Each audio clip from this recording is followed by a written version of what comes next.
there's a special guest in 2008 match between Kramnik and Anand in Bonn. And a lot of superstars in Russian events, for example, Alexander Ovechkin playing for Washington Capitals, the many times Artros trophy winner. Artros trophy is the special prize for the most points in the regular season in NHL. So one of the best hockey players ever. Okay, I'm not so much into sports, and I have to be honest. Like, there are not many actors or like famous persons I would like to meet, or I would like to spend some time or talk to. Do you have such a person in your wish list? Well, I do like classical music so much, and I do follow a lot of pianists. And as far as I know, there is one famous pianist, Nikolai Lugansky. I think he was. I have an autograph from him. I think I've asked Jansay Abdul Malik to ask him for the autograph for me, and I still have it. And he's very talented pianist, like worldwide known, and also he plays chess approximately on, let's say, 2000 to 2100 level, so he's quite good in it as well. Yes, actually, like there are some like famous persons who are quite good chess players. We have a footballist in Germany, like his name is Marco Bode, Hmm. and he has been supporting the club of Bremen a lot, and he's actually also like at least 1800 player. So like we have some persons, actually well-known persons in Germany who happen to be also decent chess players, and 1700 I think is quite decent It's for quite not being a decent. chess player. And And yeah. it's more than decent because one of the recent coaches of Football Club Barcelona was Kike Setien. And I think his nickname even is chess player because his elo is 2054 or something like that. So he plays like his strength is almost a candidate master. He's quite good. Wow. Yeah, we will see. We have some moves in some games. We have some Nimsu Indian, I can I see. I mean, at think least so, but I have a little problem receiving the moves. I can insert them manually. If I'm not mistaken, it I was. can also help you if I just have to open the live transmission on my app, Yeah, great. and then I Would can be great. help you in the games. But you have to tell me with what game to start. I think it is Alireza against Hikaru. It Okay. was Queen C2, that's what I see. Nimsu Indian, yes, and then after Queen C2, Castle A3, Bishop C3, Queen C3, D5. Bishop G5 at once. Yes. Well, this is more or less like a move order like difference. Like Queen takes C4, B6, and Rook D1. Mm, I mean, I played it like this line only 1 year ago against Maria Mutsishuk, but I don't think she played Rook D1. I think she played Knight F3 with a different move order, but it was the position after Knight F3, but not Rook D1. A complete mess occurs after playing C5, move 7. You're like into C5 here. Yeah, I think I had a game against Sarana after C5. I won quite a brilliant game. I will have a look. Yeah. So C5, I think the main line D takes C5, D4, and the idea that mm, no matter if White's queen is heading to G3 or F3, we're pushing E5 at some line. So I don't remember exactly when, but even after Queen G3, I think E5 is quite considerable. Yes, here e5 makes sense because, okay, like if you sacrifice a pawn on the edge or on the side of the board, then of course you should have some compensation in the center. So e5 here makes sense. And after queen e5, you claim that you have enough compensation with I knight c6 I or rook don't e8. remember exactly. I think we can start knight c6 or rook e8. And on the other hand, after queen g3, I can start with knight bd7. So this is Hmm. more, more timid, but more accurate. Have you seen the game between Rapport and Pragnananda in Vaikansee? because I think it was exactly this line. Rapport is playing queen c2 Yes. quite often. No, I remember, and he was like he was even one moment in danger, but I can't recall the right move order, Yeah. but I know that there was a pawn on d4 Mhm. and a pawn on e5, Ah, and yeah, I may recall. Yeah, I don't remember the order move, so obviously I have to discover it maybe in the first break today. So d yes. takes c4, queen c4, b6, rook d1. I think bishop a6, queen a4 was played, and I'm trying to figure out the difference between inclusion of rook d1 instead of knight f3, which seems to be more common. So Rook queen d1. d7 is the move that first comes to our minds. Yes, taking the tempo and develop your pieces, obviously, right? And what is the idea of queen a4? I mean, in case of queen d7. Maybe just queen c2, or I will chase you with queen c6. Queen c6 or even queen b5, maybe trying to avoid some e3 and e4.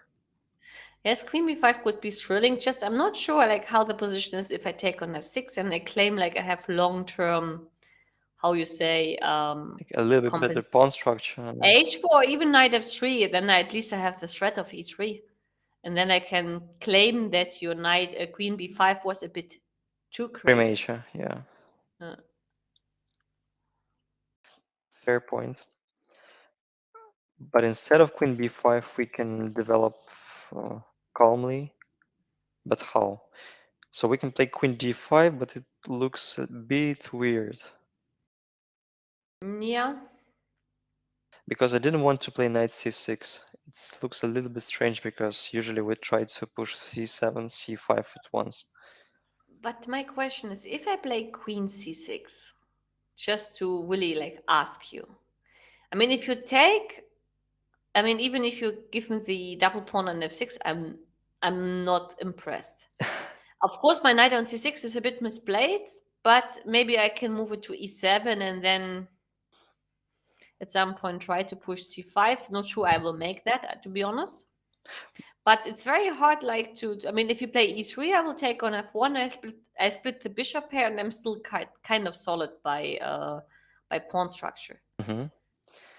Yeah, sometimes being compulsive pays off. So queen c6 is the move I do like as well. So and if e3, I don't know if we should include bishop f6, but usually this kind of pawn structures after bishop takes f6, g takes f6 Not so doesn't bad, have a lot of no. drawbacks for the side who has double pawns. So we're extra controlling the e5 square.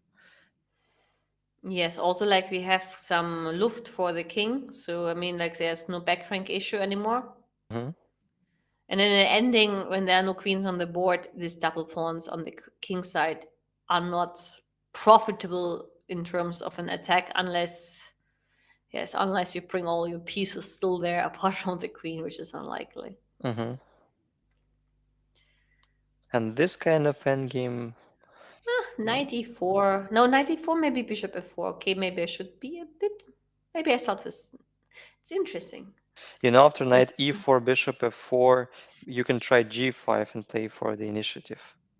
ah, yes, and after bishop c7, rook c8, bishop g3, and h5, and I say, like, I'm rocking You can play knight the a5 as party. well. So you have a Yes, very nice initiative there. yes, it's enough. If I get my rook to c2, I'm not concerned about Yeah, pawns I'm down. you won't be aiming for the draw anymore, so you will try to punish your opponent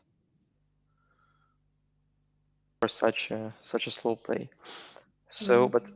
I think Nakamura opted for queen e7 instead. This looks a little bit mysterious for me, but maybe he's just preparing c7, c5 breakthrough. Mm-hmm. So knight f3, and is there anything else we have apart from c7, c5?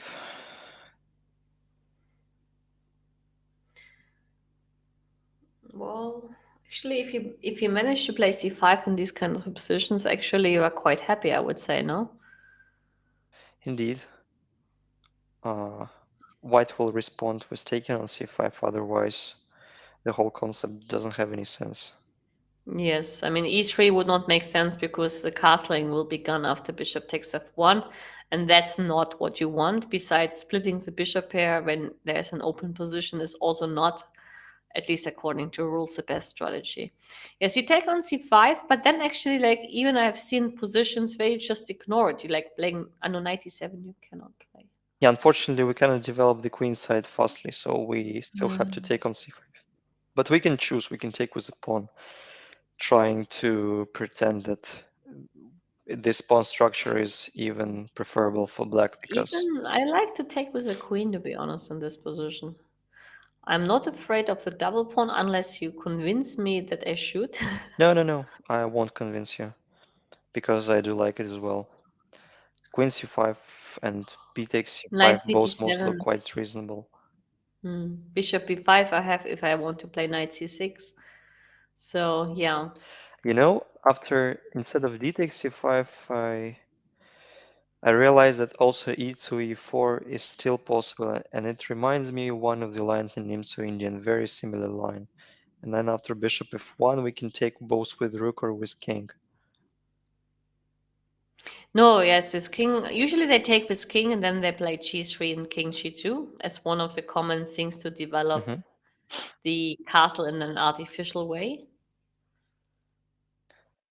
But in such positions, I mean, for example, like we can throw in h6 Yeah, h6. to ask where. Yeah, and it seems that my creative play is fizzling out. Yeah, so I'll have to I take mean, on after f6. bishop, but after bishop h4, you want to go for g5? Uh, No, but then I will be inspired by the 19th century players just playing knight g5 at once. and if I take on e4, you go knight f3 back and you claim my king is weaker, right? I can also take on e4, I think. If you take, I take on c5, and I think I'm just a pawn up. Yeah, yeah, true. g5 is a little bit premature, but inclusion of h6, bishop h4 doesn't hurt black much, so we can just simply retreat with a queen to b7 or queen d7, like aiming for some checks on b5. Yeah. No, I mean queen exchange and these kind of structures for black are quite nice because okay, if you allow the double pawn on f6, it's nice to play it without the queens. So if we solve the queens, I think black has an upper hand because Mm-hmm. of the Okay. weakness of e4 pawn. Okay, so but this is the position, queen c2. So knight f3, rook d8 was played with Mm-hmm. the inclusion of a bishop queen a4, h6, bishop h4, queen e7. That's important. So he Yes. already pushed the bishop back.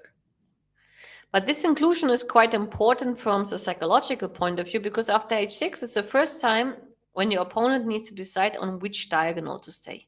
Hmm. And this is already a decision which is not easy. And since, like, I mean, sometimes you have this kind of pins, like on g5 or on g4, for example. And usually, in the most cases, there are exceptions, like to throw in h3 or h6 is useful from the perspective to A, like make your opponent decide on which diagonal to stay, and B, you may have g5 and g4 any moment you want to unpin. Yeah, Such business, yes. defining the bishop is a very common a very common thing. Yes. Besides, you give your like you give your king some luft on h7 on h2, and okay, sometimes this h6 or h3 can be dangerous because you create a hook on g5. With a bishop on g5, it's not so dangerous, but for example, if the bishop was not on g5 and your opponent didn't castle yet, then g4 g5 or g5 g4 of course can be annoying. Yeah, that's a modern way of playing chess, Mm. but quite popular nowadays. Yes, but this is just like what you should keep in mind as a general like rule about these kind of moves like h6, h4, h6, h3. Yeah, yeah, this thing you're explaining it in a very, like old school or old style manner. That's the thing I've been taught when I was maybe like 1800 player more or less. But frankly speaking, I've never had 1800 rating, and my first rating was 2100. It was the same for me actually. I never had 1800 in my life, at least not from the international rating. I started with 2105. Um, So I feel with you. yeah, mine was more or less the same. And how old you were when I you was received 10. your first rating? You were 10. 10. I That's think 10 or 11. I'm not 100% sure. It's that's something. quite a high rating for like for anybody. The first rating I received it at 9, I think, more or less the same age. Well, wasn't Kayakin a grandmaster at the age of? Oh, no, it was 12. I wanted to say it was not 10, right? So, Well, there are also some not good rumors about Karakin apart from politics, and this Guinness Book came to Crimea when he was playing like round robin GM tournament. So this issue is a little bit dark for me. So I'm not sure that yes. everything been fair. Yes, but okay, when we speak about this kind of young prodigies reaching the GM title, also now I think the American set a new record, like Hmm. some guy from America, and he was playing like a few tournaments in Budapest. And Yeah. these kind of first Saturdays in Budapest, they don't enjoy the best reputation. Hmm. So when we speak about like these kind of things, it's very difficult to judge like what was a clean way or what is objectively or rationally speaking a clean way. For me, a clean way is like if you just make the points in a normal way. So Yeah, I I agree with don't you. care about the tournament in a way. But I know what you mean. So I'm not sure like who of all these kind of youngsters who reached the title very early, apart from Kayakin and this American boy. Uh I who think else was the there? former word. Uh, There was Boo, no, I think it from was China as well. Parimarian Negi is one of the youngest. Yes, Negi maybe like he had the tournaments which were the most appreciated ones to make the title. Hmm. Could be, Could be. yeah. And there was Boo as well from China, who was a GM very young, if I'm not mistaken. Boo Yeah, Xianzi. Busenji, yeah. Yeah.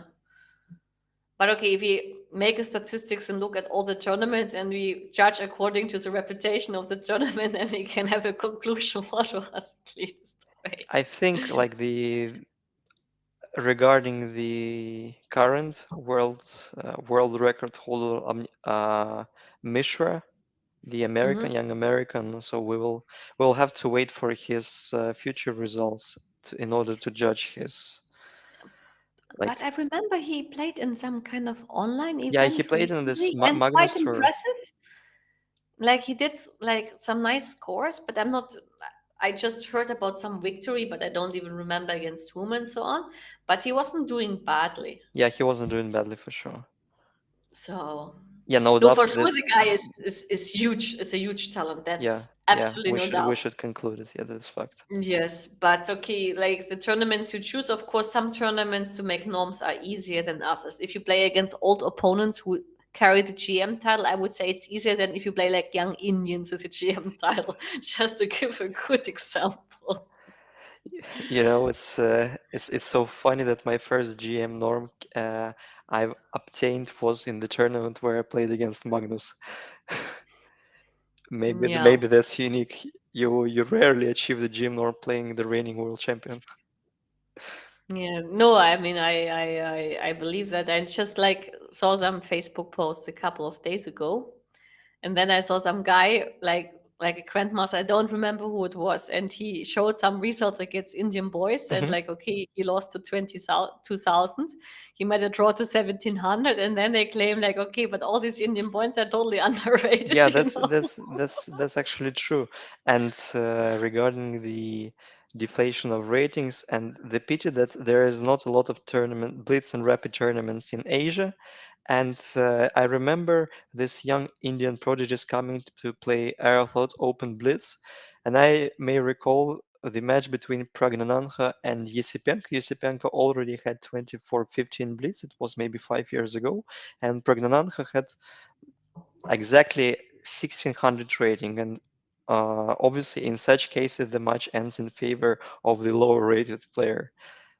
So Yeah. that's very annoying. I think I've lost 0-2 to some Indian prodigy with LO 2100, then beating Daniil I think I'll touch Safarli, winning a game against Wei, but I lost without any chance to this Indian prodigy 0-2.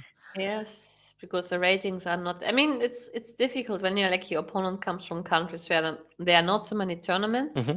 or where the competition is tough. I mean, honestly, like when I play in an open tournament, I prefer to play against a German with 2100 over a Russian with 2100, especially when they're both very young. That's actually true, yeah. But okay, maybe we switch to the next game, right? Yeah, so nothing's happening in the game between Firouzja and Nakamura. This is the current position after Queen C2. And yeah, let's just a single move for black and switch on.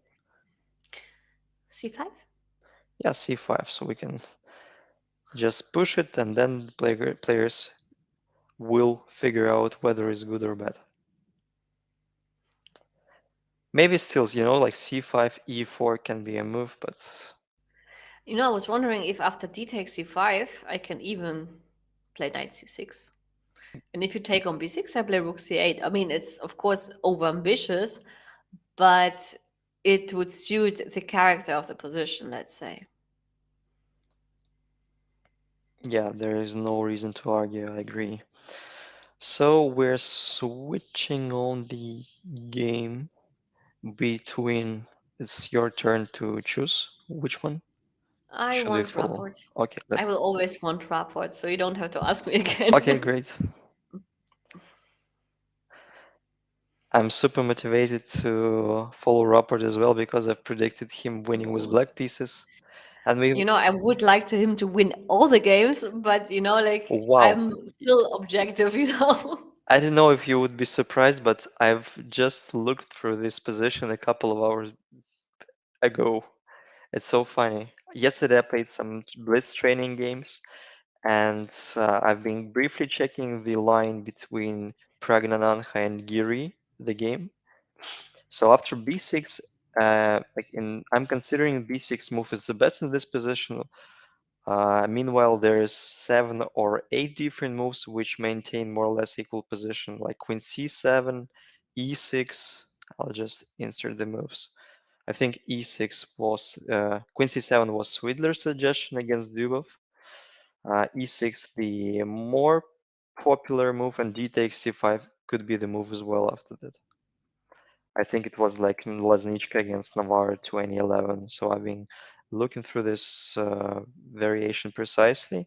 And after b6, h4 was a very, very recent game between Pragnananha and Giri, and I can show you the idea. I think Giri played e6, Prague played h5, which is very logical. Then they swept a pair of pawns, and Giri played queen h4. And there, Pragnananha made a very, on the first sight, suspicious move, but it turned out that this is the computer's main suggestion. He played queen c1. It looks very, very strange, but computer says that it's slightly preferable for white. The point being that after queen e4, we simply play rook d1, and we're creating some threats connected with bishop d3. And also d5 pushes. Can But this you would never find as a human being if if you you don't haven't know, used yeah. the computer. If you don't know, Because, I mean, Queen C1 I can understand because you are looking at C6 and you may have Bishop H6. yeah, But latest after Queen takes E4, I was thinking like Knight C3, D5, but Rook D1 to do another prep move is unusual. yeah. There is a lot of threats, and computer says that knight e7 is the best move, while I think Giri opted for knight a5, and then he was in a real trouble and lost the game. I don't remember exactly how. Maybe just bishop retreats and we play h6 and we need to push forward quickly. But if knight e7, I think we still do include h6, bishop h8. We Yes, to play, bring the king on like a back rank issue. yeah, yeah. We play bishop g5, knight f5, and we play knight c6. And there, black has a couple of moves. Queen e2 loses uh, because of bishop e2, and you have to play probably queen b7 or queen c6. And after queen b7, let's say we jump knight b5. Is it true? Not really. Or is Maybe it maybe D5? d5. I don't remember the exact reaction, but this position is very complicated, and computers said that it's even slightly better for white. Yeah, okay. You know this I mean, alpha zero pawn on h6 is always a weapon. no, I know because it secures like the king's problem on the back rank for ages.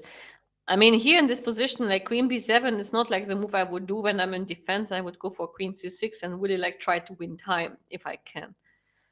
But Because here, yes, you can play bishop e5, but then at least you're a little bit away from the d5 spot. might be. So this is the line, and it's very, very fresh. H4, I think it's 6 or 7 line of the engine, but no matter human-wise, it's very logical attempt to push as fast as you can. Yes, and it's not about like mating, it's about getting the pawn to h6 and Yeah. to create a kind of back rank issue for a lifetime. This is a huge difference because when you play h4, h5, usually you have a rook on the h file and then Mhm. you play bishop h6 and you mate him on h7. Here, the pawn is just for the purpose of getting to h6 Yeah. and weakening the king on the back rank forever and gaining space, obviously. Taking on h5 is a with a pawn is never a good idea because knight c3, knight h5 is coming, and this is too much to afford for black's kind of defense on the long run. I like drawing arrows, so I'll just try to follow you up with a little painting.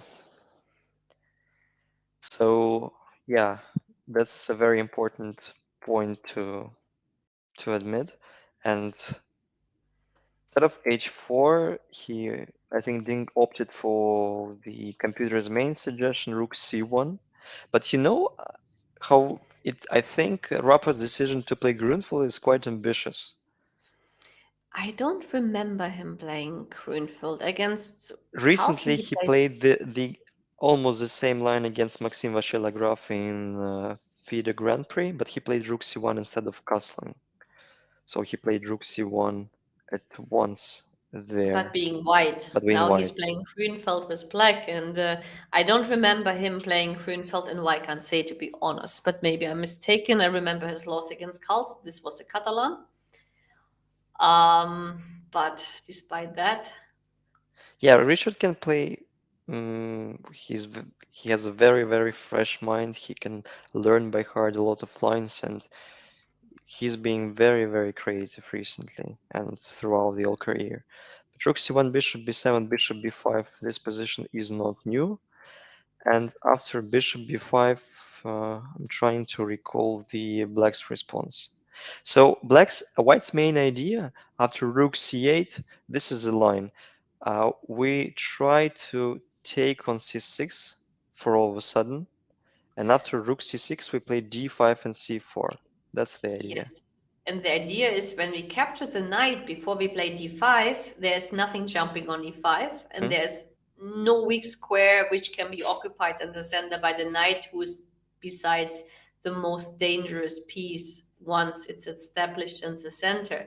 And I mean, if you play d5 instantly, then for example, like after move like knight e5, you cannot really follow up with f4, I guess, because of knight g4.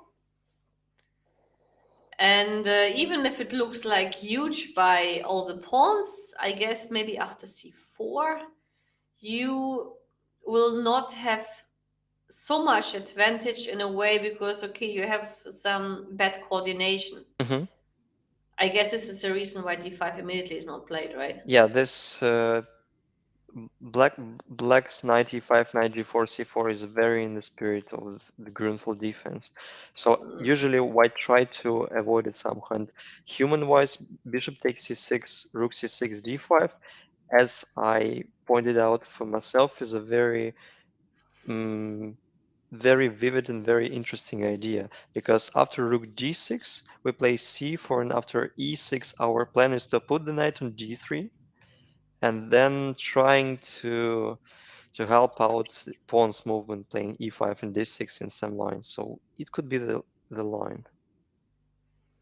Yes, I mean it's making perfectly sense because especially when you play d5, you rather close the position and the bishop on c6, even so he's hitting on white pieces, objectively he's hitting on white stones or walls. But you know, Rapport decided not to resist the tension in the center. He simply captured on d4. No, pardon me, it was my fault. So instead of rook c8, so what was it? So he played queen d2 instead of bishop c6. That's something new for me, because otherwise I cannot get the distinctive idea of playing bishop b5 instead of queen d2 at once. Yeah, queen d2 could. I mean, it's not. I'm not even sure if bishop h6 is huge in this position or if it's needed, unless you want to be sure that black squares are never in black's favors. But okay, queen d2 at least connects the rooks and prepares rook fd1, which is quite reasonable, I would say. I might have a guess that Ding was trying to recall the line after rook c8, probably not remembering bishop takes c6. But he spent 9 minutes on move 13, and b6 and bishop b7 considered to be the main response against bishop c2, bishop c4, knight e2 Grunfeld. So, in my point of view, queen d2 is looks like an attempt to be out of book, like for both of the players. I mean, I'm very sure that Ding didn't expect Grunfeld. So since he was surprised by the Grunfeld, he had to come up with some line. Hmm. It could also be that actually, like, he knows the line up to a moment. Because, okay, I mean, like, these guys are huge with 2800 or 2780. But, I mean, it maybe sounds arrogant. I don't think they know it all.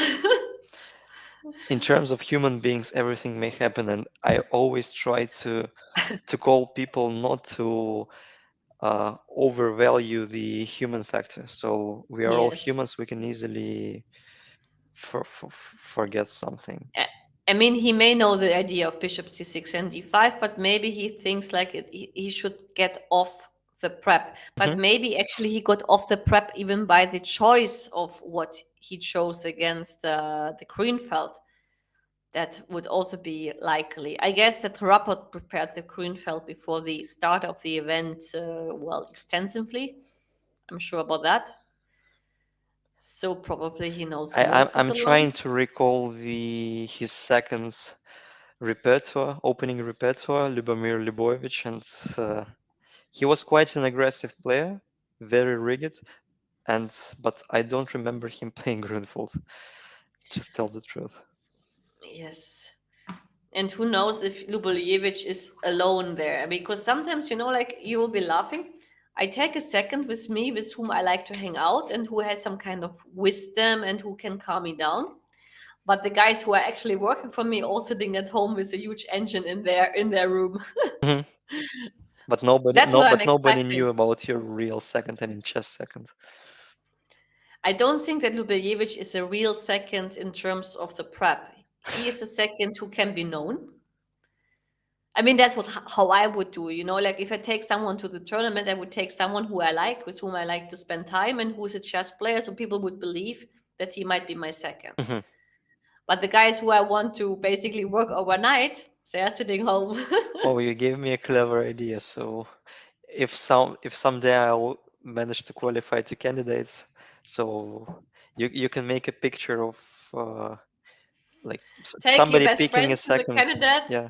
Take your best friend to the candidates who happen to be a grandmaster. There are enough, I bet. Mhm. But let someone else do the work at home because the logical thing would be like to check the openings of your candidates, right?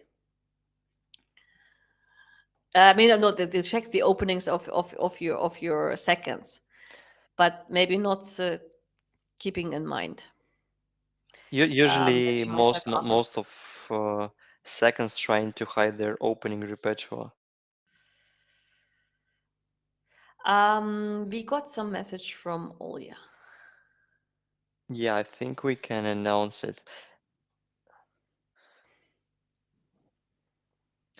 And we have to mention that there's some very unexpected news from the uh, other official commentary booth, and John Ludwig Hammer feeling not well today and being isolated till the full recovery. I think it's already been mentioned in the various sources. Yes. But I remember, I mean, I heard that everybody else is It's fine. fine. Okay. I mean, do you know the rules? What happens if some of the participants is tested positive? I do remember the rules from 2020 candidates because I was there, and they were very, very difficult in terms of so every player was had like double responsibility because they had tests almost every day, like at least once in 2 days. Once I was a bit it was a bit spooky to me because I had 36.9 temperature, and I hope I won't affect the whole tournament. But I've never been tested positive, and I can't say that's what I'm proud of, but that's the fact. I've never been sick. I was tested positive the day before I had to commentate the event in Gibraltar, actually. Just Mm, like 8 hours before my flight, I was positive. Okay, my boyfriend was positive, and some others in my, like, around my surroundings were positive. So it was a matter of luck, which was very low. But it was my third time to get the disease. So since, like, I collect all the kind of but the flow, but the mutations, like but what's the flow of disease? Bad for you, or I you? was one day positive and one day with fever of 37 and a half. And when I woke up the next day after I missed my flight, obviously I was already fine. That's a pity. Yeah, that was painful. Because, like, okay, like, if it was not COVID and it's just a cold, you would still fly because, okay, you have a little bit of fever. But nowadays, since you know that the virus can be dangerous for people, Hmm. you are responsible for others. And that's the thing. And that makes it difficult in a way. Yes. Queen d6. Rapport is not spending much time because, I mean, he's almost at 100% or even more than that. Yeah, he almost blitzed it out. Probably he's threatening queen b4, queen trade, which is Mm-hmm. kind of useful in this type of positions, or queen a3. So let's predict Ding's response.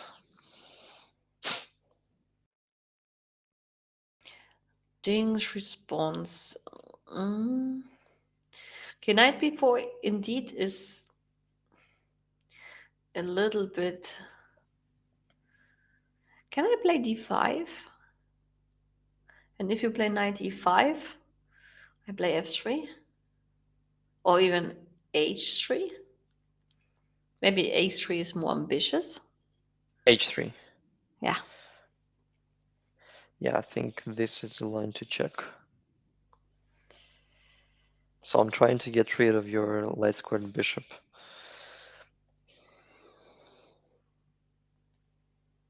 And you have knight c4, right?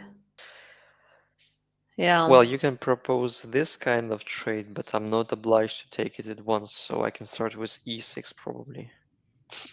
Yes, but here it looks like I'm losing the control in the center. So d5, knight e5, if I have to play h3 and a6, I don't like it. Yeah, If I white was play not in time. f4, if you play f4, then knight g4, bishop d4, how's that? Crazy position.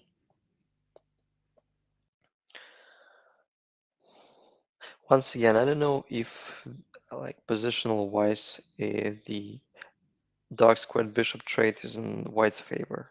So white take on d4. Probably you take with the queen in order to maintain some control in the center.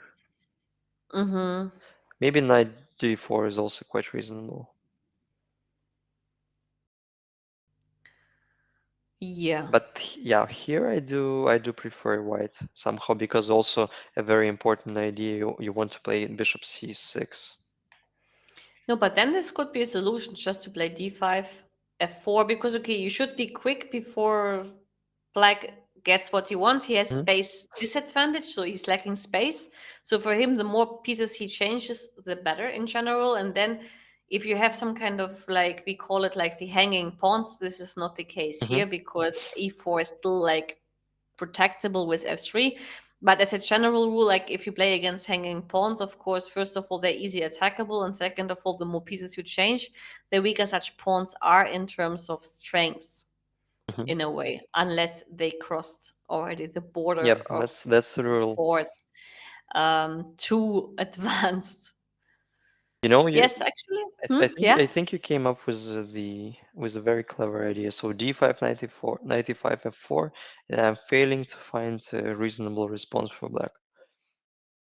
Let me Because think. if in case of knight d7, it looks a bit awkward, at least because of e5, and black has a problem with protecting the knight on d7. So if you take on Yes, you cannot d5, take.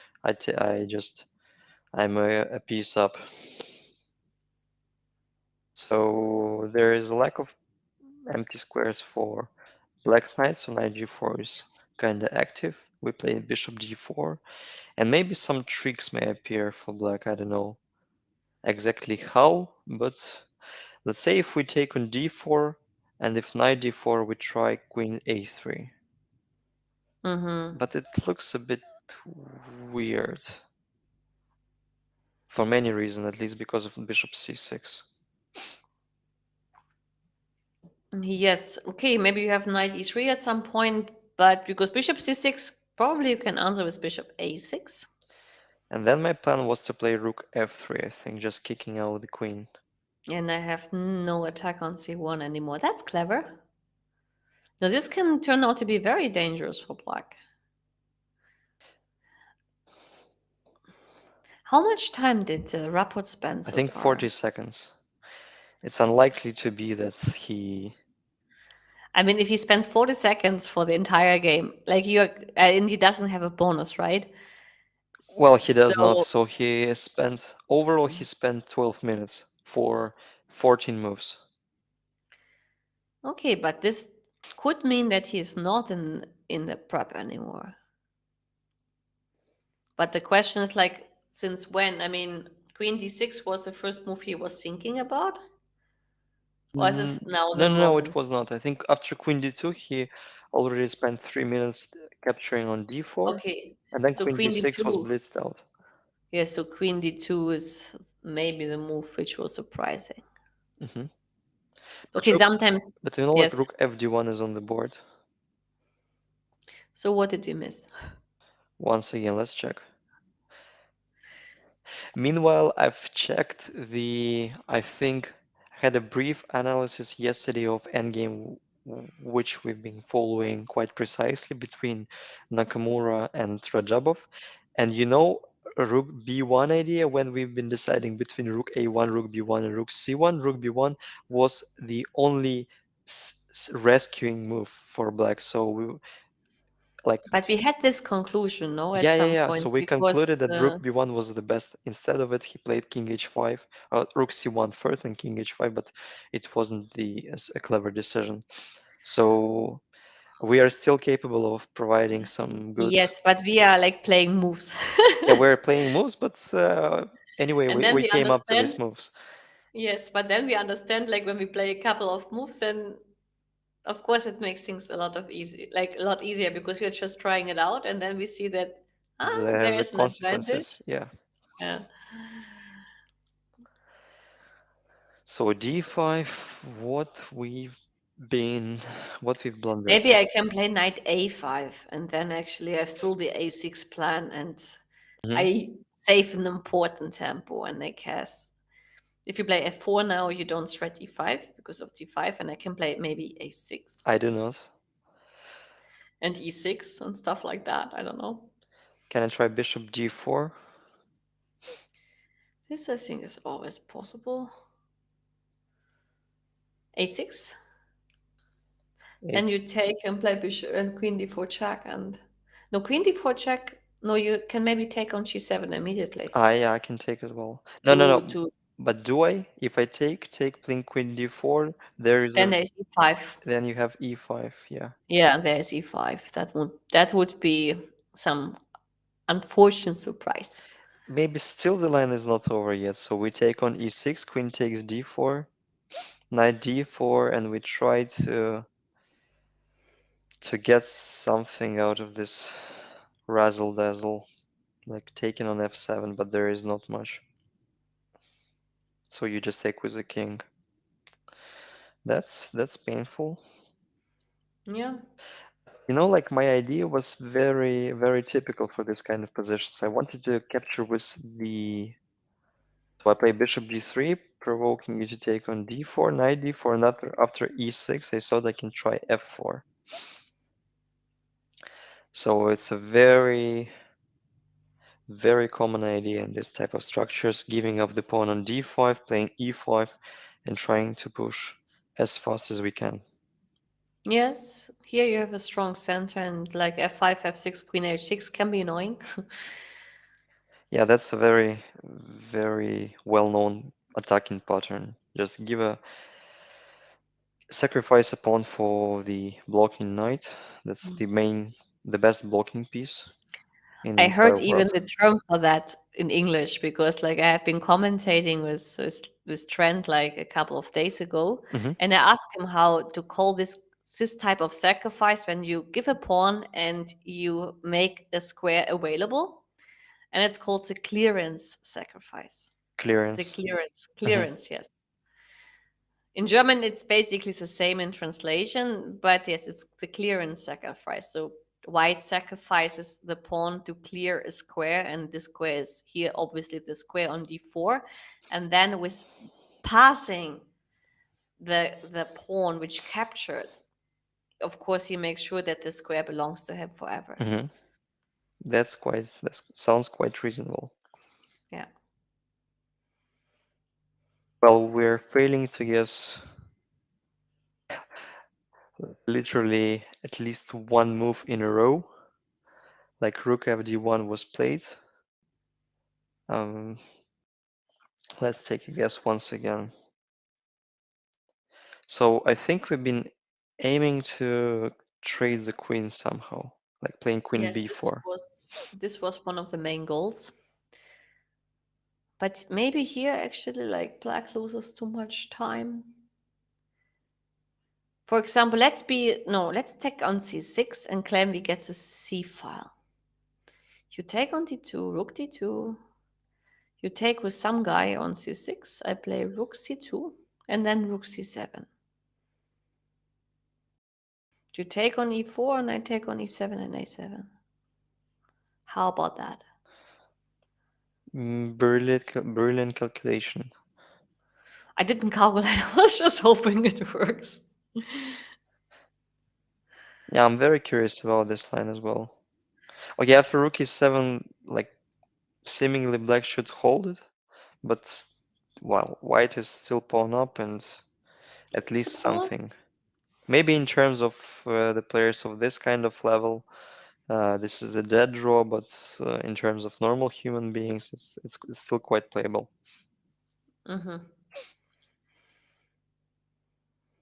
I So mean, in bishop such a c6. tournament, to have a position against one of these guys like this, I wouldn't be unhappy. Me too. Queen d2, rook d2. I can try rook c6 instead of bishop c6. Maybe it's a bit more clever. And ah, So now I'm somehow yes, attacking the e4 pawn. So you can take on yes, c6, bishop c6. d5. d5 is, But bishop b5, I think, like, you're the one to take the line. Okay, but this is even after bishop takes yeah, d4. Really like a it's draw. drawish position. Yeah. Let's move on to Radjabov against Nepomnyashchy. You didn't make a bet on this one. Failing to. I'm a little bit upset with the outcome of the opening because feels like What was your prediction? I I already think I forgot. think I'm I've sorry. predicted Rapport winning with black pieces, but it's like the game is fizzling out. I mean, there seemingly will be no blood at all, so they will simply trade all the pieces and You conclude a mean the peaceful game agreement. between Ding against Yeah, Rapport, you yeah. mean? I initially I thought Rapport can surprise the bookmakers, but Not he's today. not trying. Yeah, not today. Well, Queen B4 is a move, but regarding Rapport's style of play, he can opt for something more unusual. Well, he can keep the tension playing Rook FD8, but this kind of moves mm, have some drawbacks. Mm-hmm. All the time we have to keep in mind some FD5, Bishop F4, D5 uh, bunches.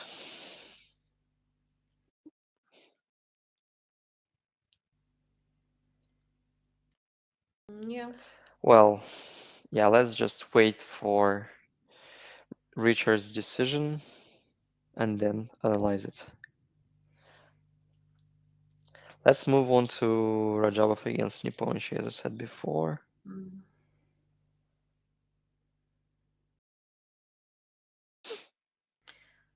Actually, by concerning Radjabov Nepomnyashchy, this would be one of the games where I would expect the result, another draw for today. The most likely event of having a result Hmm. would be for me that game.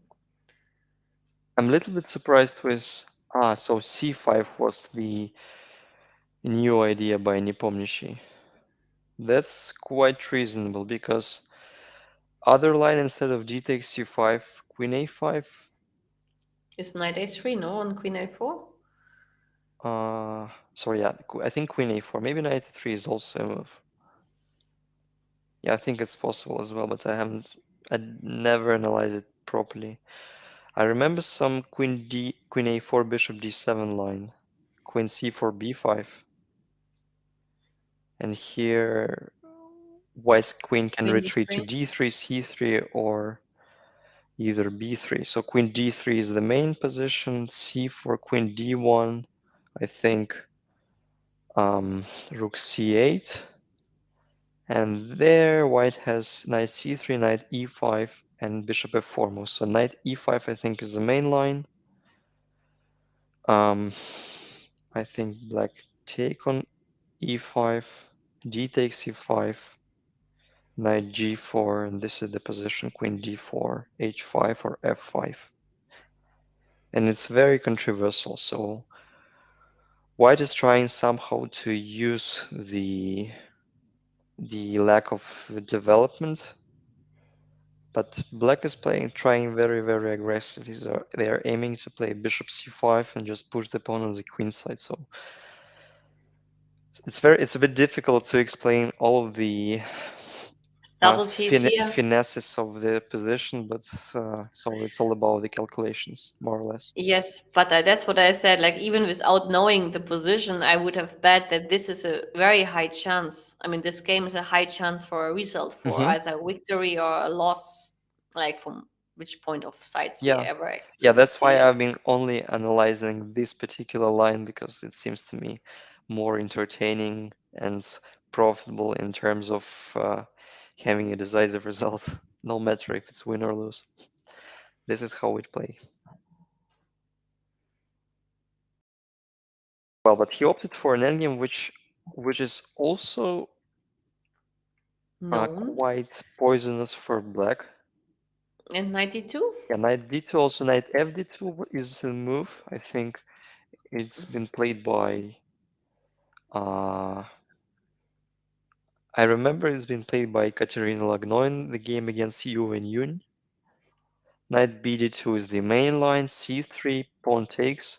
Otherwise, we should mention that in case of black doesn't include c3 playing castle, knight c4, this type of positions are always better always For in white, favor of white because of the strong Catalan bishop on g2. So yes, and this basically, play this on is what b6. white is aiming for.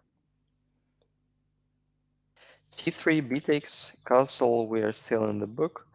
Knight fd2 at fd4 at once. I think c4 is a bit more popular. Bishop b7, knight c6. That's a bit else. Hmm. I'm a little bit surprised with Radjabov decision because instead of knight d4, knight c6, still c4 leads to very, very complicated endgame, which I've But I mean, played knight for many ft4 is occasions. still the main. Knight ft4 is still the main line here, if I'm not mistaken. And then after that, my theory knowledge is already like going, fading away. I think c4 leads more or less to transposition, and this is the line. Here, black can try rook fc8, bishop b2, and I don't remember exactly how, but they have some kind of peculiarity, so they can give up the. So this is I'm completely sure this is the that line or that line are the main ones, and then Yeah. white play knight b5, and the game goes on. But knight c6 is very it's a very soft decision. Maybe Jan knows what he's doing. I mean, like for Rajabov, of course, as against playing against a like dynamic and tactical player like Jan, it's not so bad to get this type of position. However, like since I think Rajabov is not such a technical player himself, not sure what he can achieve from such type of positions. I mean, this is his so-called Giri line for white, but Giri is not in the candidates. Yeah, Gear is not in the candidates, but it feels like the game is almost over. So I Yes, I that's what I I, I meant. barely imagine Rajabov winning this. Not even a technical endgame because white doesn't have any advantage. So human-wise, they try to use the strength of a bishop on the full board, but with such knight on d5, I can't imagine Jan losing the game. So let's decide what is better to take capture on c3 or trade on c5 and then receive knight against the bishop with four rooks on the board. Well, if I want to have a safe draw, I take on c3 and I offer.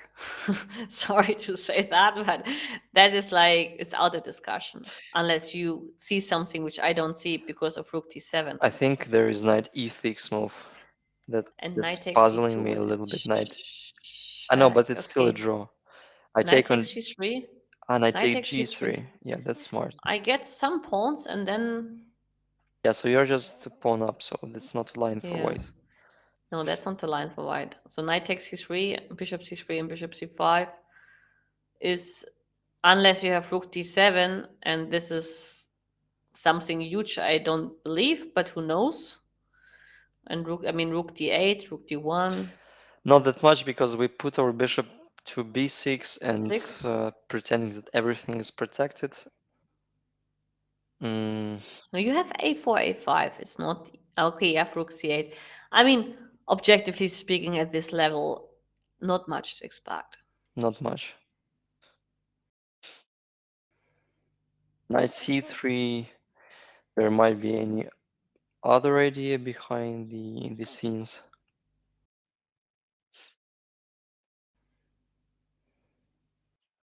Well, but generally we've mentioned like all possible moves in the position because rook d2 is not a move and rook e1 is not a move. Yes, no, no. I think he will take, and la storia finita. To say, do you speak Spanish now? Yeah, I do. Well, not perfectly the same as English, but I'm trying to improve. But it's the same as English is quite good. Well, I can say so. Maybe I still speak a little bit better English than Spanish. Maybe much But how better. long have you been learning Spanish for? Since last February.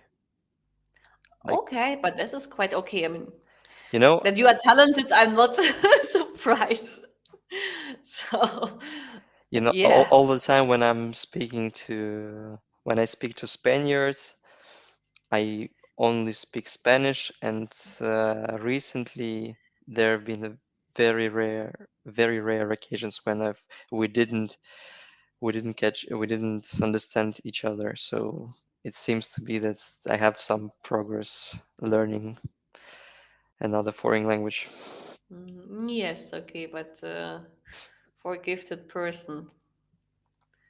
I mean, like at some point, like Tivjakov told me, like you can learn any language in 2 weeks.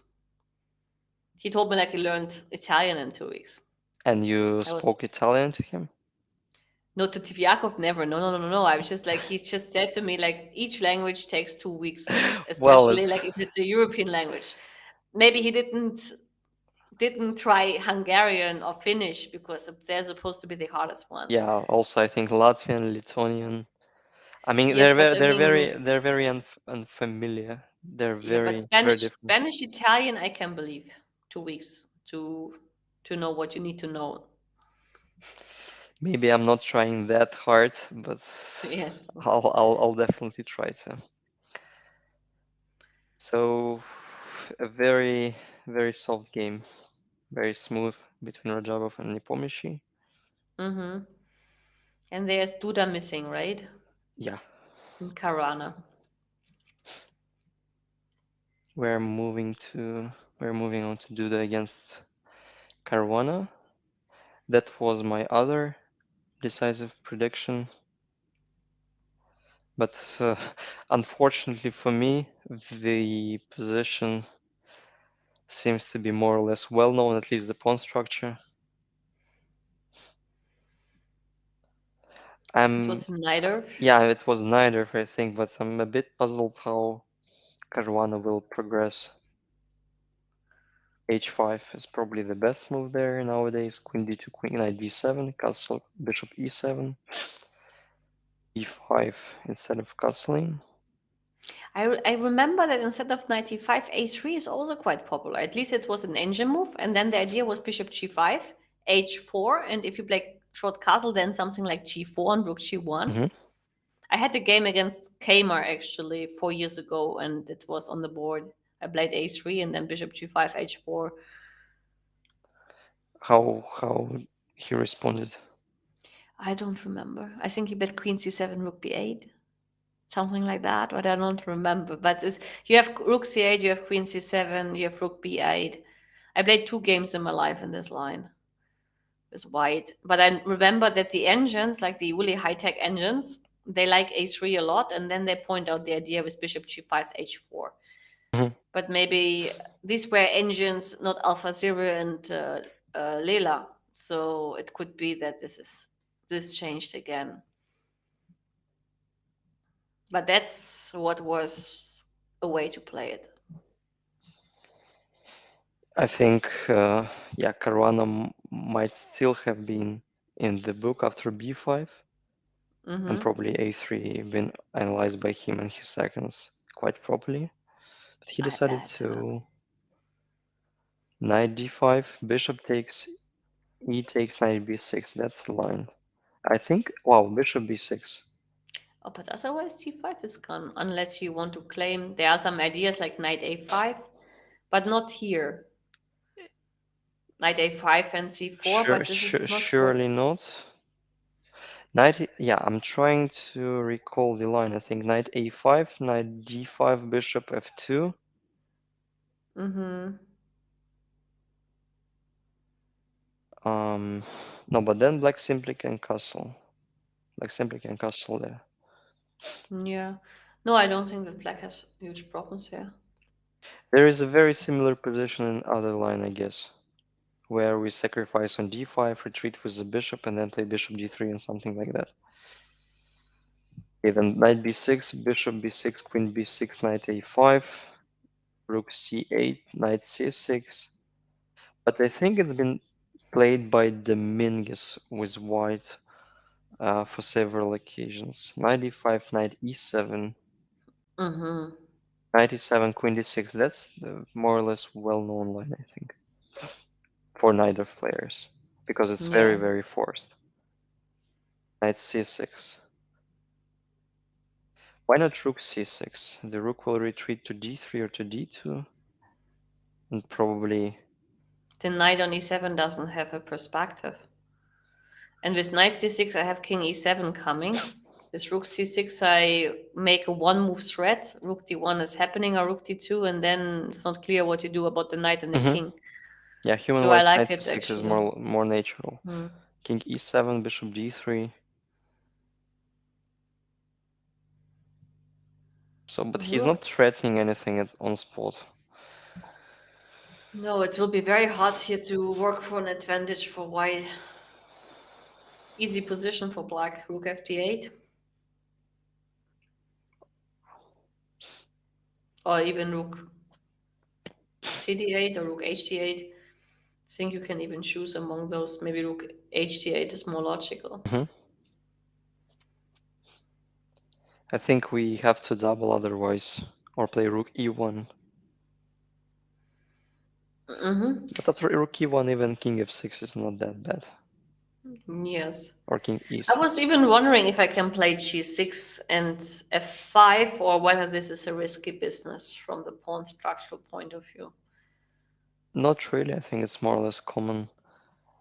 So we somehow put the pawn on the right place because it starts restricting the bishop, so g6. It's a very reasonable move.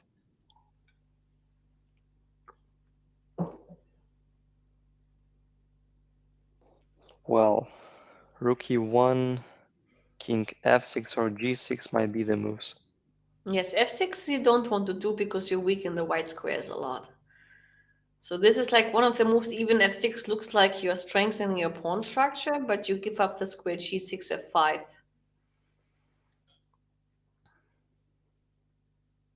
I'm a bit surprised with Caruana's opening decision, because he rarely opts for such kind of simple positions, I would say so. No, I mean, like here he has a position where against someone like Duda, who's a super positional player, it's a hard nut to crack. Yeah, that's true. Well, I think we've briefly Summarized all the game. summarized all the games, and we can head toward the short break and be back in just in a few minutes. Stay tuned. Don't switch off.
Once again, hello everybody, we're back on air. Uh, so we briefly discussed that there is lack of entertainment in the rest of the games, and that's why we decided to switch on Firouzja against Nakamura.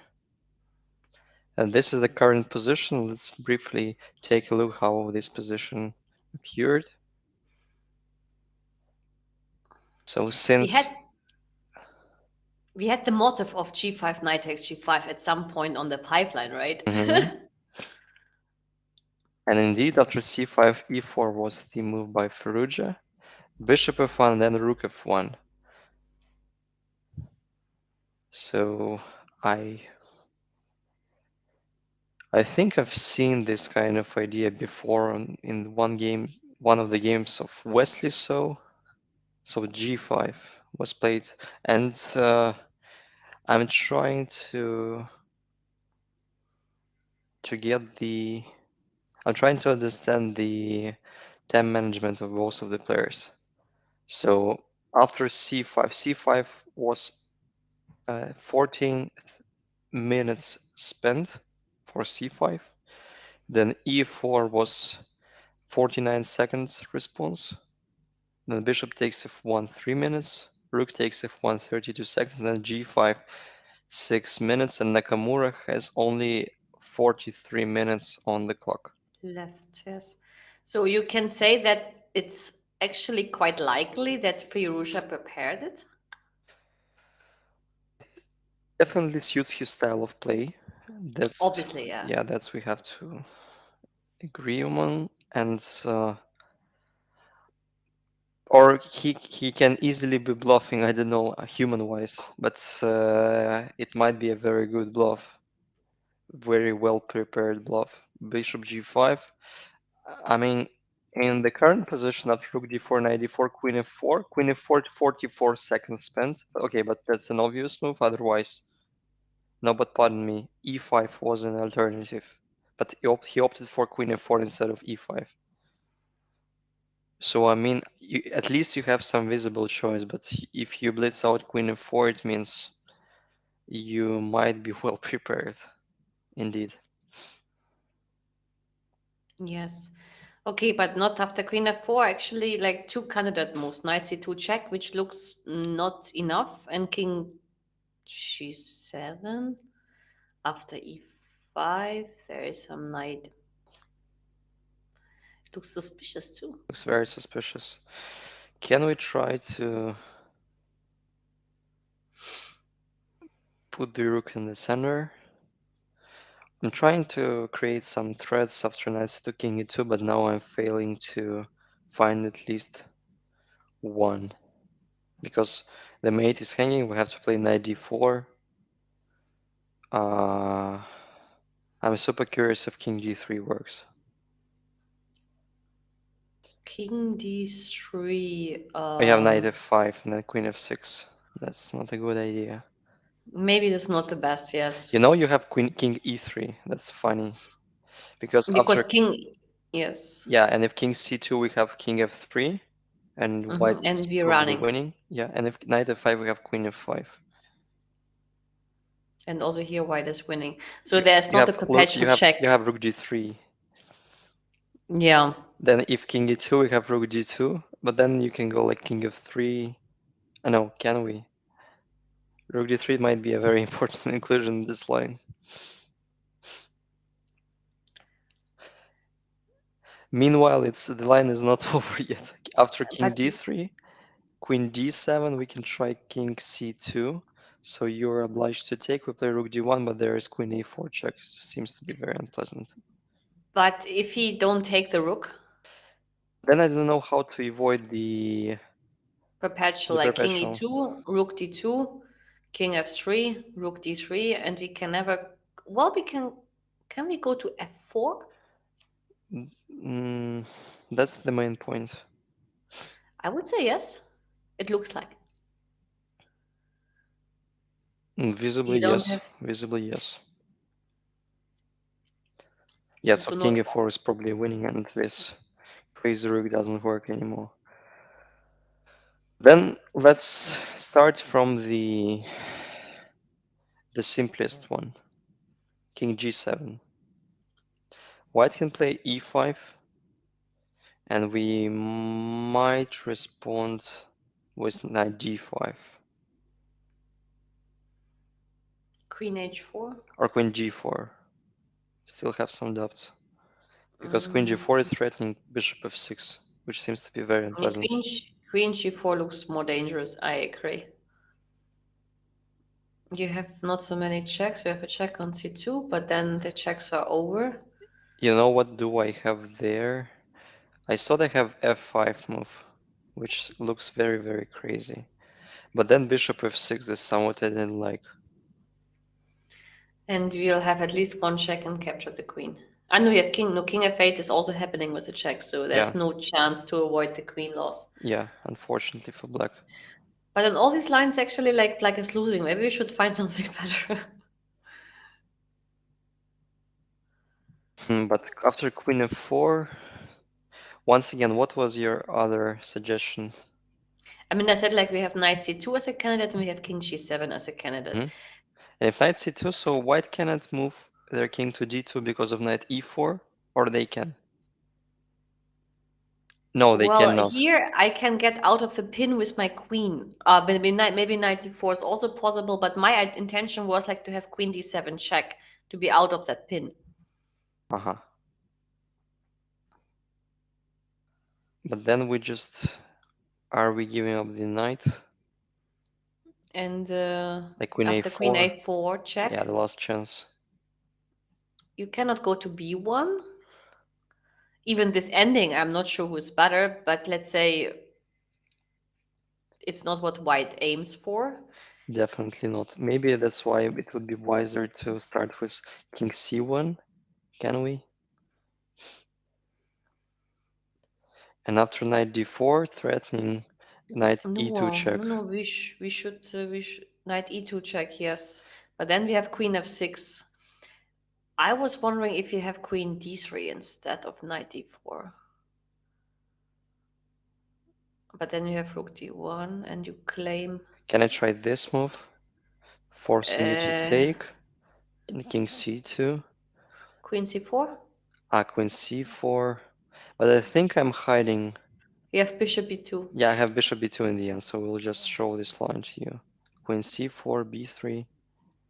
The line is not over yet, but it feels like white is Doing great, huh? better. So we have a plan to push the pawn, the h pawn. Yeah.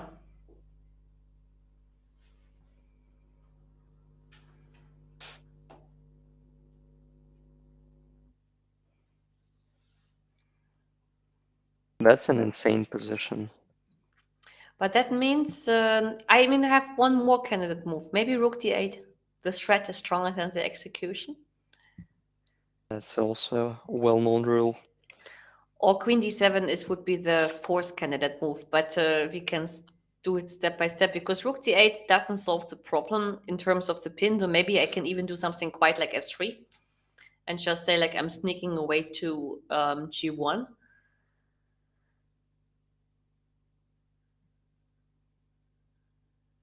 Check and king Yeah, f2. so if knight c2, you just, yeah, you're sneaking away to g1. That's true. But then, I don't know what to do with black. Not true. Yeah, rook d8 doesn't Look, is not working. queen d7. Queen d7, the fourth candidate move. Yes, we should find them all. Yeah, just eliminate the worst ones and finally find the Knight best solution. Knight c2. c2, If king. you want to escape, you have to go to e3, knight d4 check. Knight d4 check. I want to stay until you go to f3, and then I have queen. Funny enough, you can capture the rook playing queen b5. And I'm not mated, I don't think so. It's like even with a queen. white move like queen h6. That's what we have to figure out. So you play queen h6. Otherwise, it doesn't seem to be disastrous for black because if you give checks, you take on a8. I have knight e1 in the end or knight somewhere. Queen d3. So queen h8, and we No, but then queen d3 is like winning very, very simply. Yeah, true. Okay. Queen d7, surprisingly, is also an opportunity.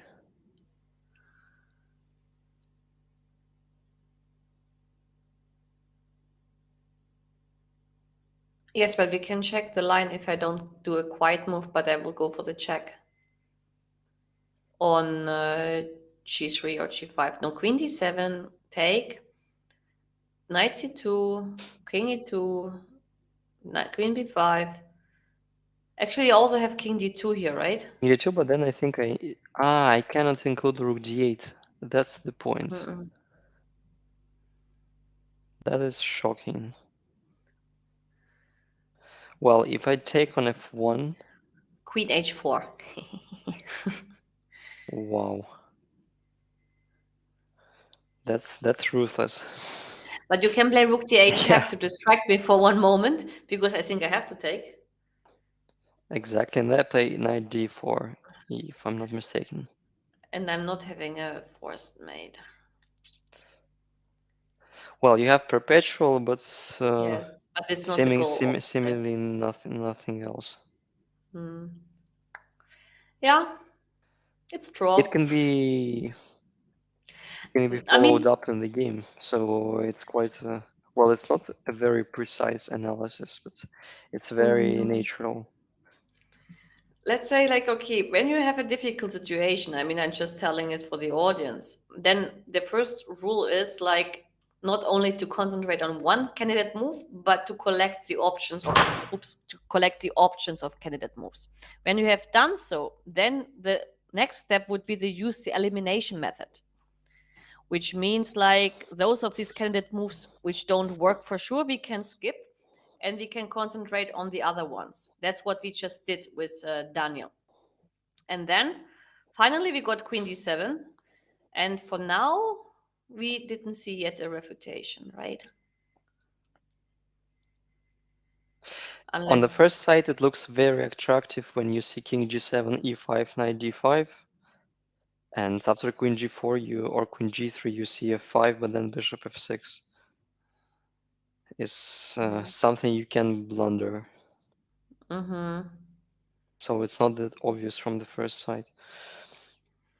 So then when you figure out that it doesn't work, I mean the king g7 move, you start checking the lines connected with rook d8, knight c2, but then when you realize that they don't work either, you try to find how to create a threat. So queen d7 is creating a threat of check. This is the first point, and the other one you're just unpinning and uh, And unpinning means like you don't give your time, you give your opponent time to make a quiet move like f3 in order to bring his own king in safety, mhm, choosing a route, for example, like to g3 or to g1 at some point. So after exactly. queen d7, like you have to be precise. Okay, let's go again, bishop f6, because honestly speaking, I'm not sure there's another candidate move, right? So knight c2, king e2, queen b5, we said. Even so, knight d4 check, you can. I mean, knight d4 check is also interesting, actually. Because if you take, we have nothing. If you play king e3, only chance to play for a Well, you win, have I knight guess. c2 at least. And after king f3, Queen d3 isn't the same. king g4, king g4. So you you're trying to you're pretending to be Nigel Short.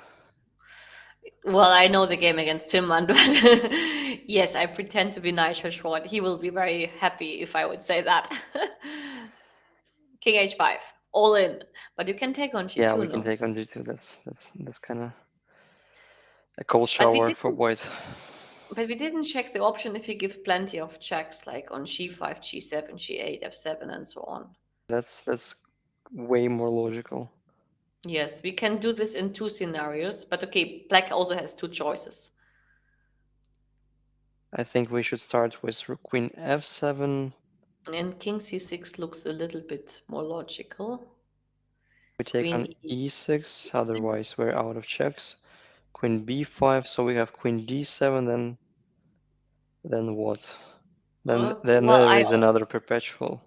yes, but it's not never winning for white. That's important. It's a perpetual, but definitely not winning for white. Definitely not indeed. I think there has been another line, but knight c2 was played by Hikaru. Maybe it will transpose after knight king e2 and then queen Yes, and queen d7. d7. That's true. And also, I think there is no necessity to rush. Sorry. Bless you. Knight d4 can be the move as well. Let's say if you Mm, retreat to d1, then I play queen d7, probably creating some threats of queen a4 or some knight jump. yeah. No, I think the game will end in a draw. That's my because usually this kind of tactical encounters where you sacrifice a lot usually end in a draw when everything is defended in a good way. Well, we already found that black is holding in several lines. Hmm. Can we conclude? Can we sum up that this position can be slightly favorable for black because they still have a choice how to proceed? Yes, but the king is so weak from white that I think that white always has somewhere a perpetual in the pipeline. That's my guess. But knight c2, king d1, queen d7 was played. Yes, but that's what we had, just in a different move order, but it's the same reason. No, we didn't No, have it's this. not. I mean, like queen d7 King d1 was played. doesn't allow this line with king d1, king c2. So queen d7 forcing white to take on f6.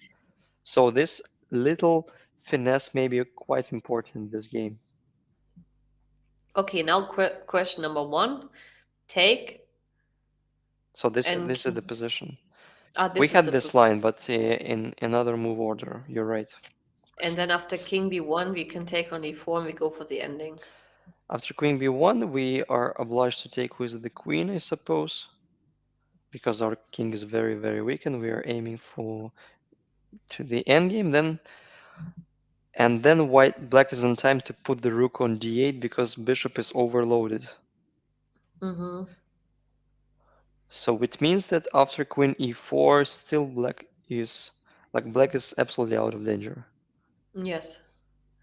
But this means also like that basically like Firouzja declined the draw because he could have played king e2 and then would repeat moves, no? Mm, it could be. Maybe he was a little bit afraid of queen d7 after queen king e2. But what we've concluded, we've agreed on after king e2.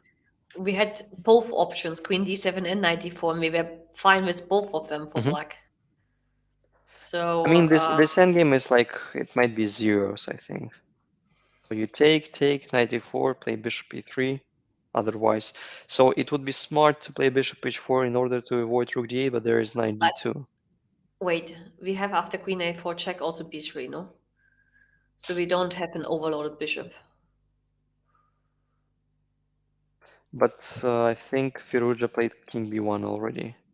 Ah, okay, because b3 would be the other option, and then if you take on e4, at least has nothing on d2. Hmm.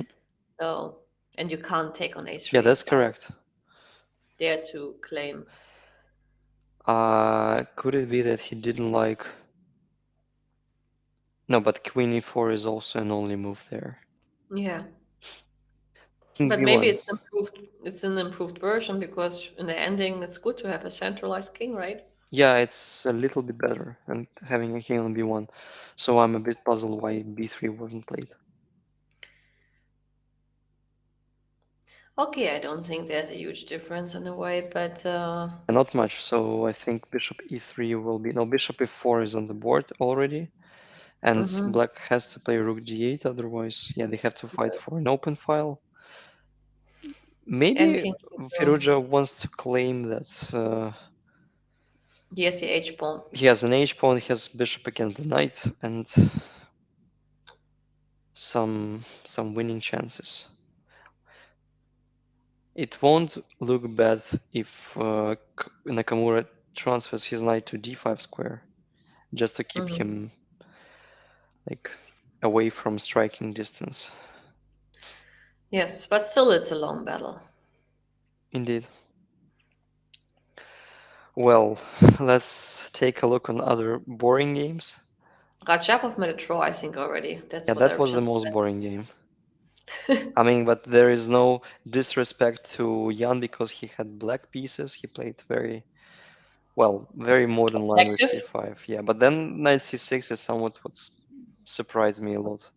I mean, having -1, having white pieces, at least you have to try to keep more minor pieces on the board, but then like capturing the knight on c6, I barely imagine receiving knight c6 against Radjabov in direct encounter against him, but maybe he pays too much respect for Jan and just he's okay with draw with white pieces. But Yeah. I don't know even like if they are friends, like friends in a kind of good spirit. This I have no idea about. no, but FIDE candidates is such kind of a tournament where you can be only friends outside the board and rivals. No, I agree, but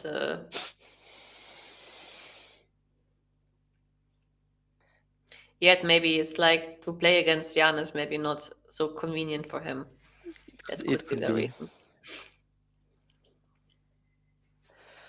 So let's The move most. on to maybe Ding against Rapport because there is a plenty of minor pieces on the board. Mm-hmm. I'll just. So this is the current position. He played queen b4 to once, queen Yes. b3, e6, kind of preventing d4, d5. Obviously, the pawn trade is somewhat black is trying to achieve because they're weakening the center and their bishop pair on b7 and g7 will look very scary. h4 was played.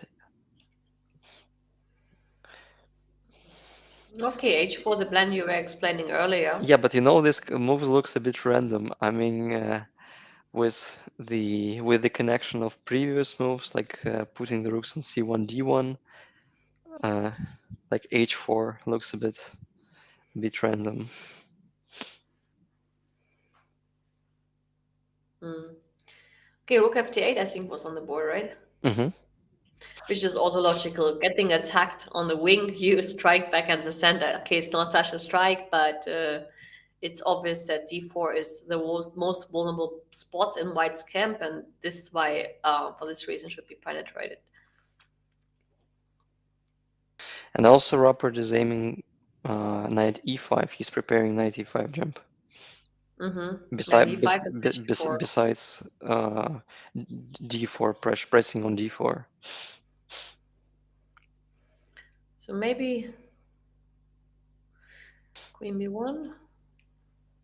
So you think now it's time to swap the queens? I don't know. I mean, like 95 is really a little bit annoying. Yeah, Maybe I can play f3 and so like after 95 I go on b1 or on b3. Yeah. or on b3. Yes, maybe b3 is even more reasonable because I mean No, to but like change. bishop g5 was the move. Ah, that makes sense. But still, why they do not avoid knight e5, so we still can play knight Oh, e5, and even and after rook after c8, take with the bishop. wait, can I play queen b3 here and you not like are overloaded with threats of? I mean, the e5 is hanging and the d8 is hanging. No, if I play after knight e5, queen b3. That's clever.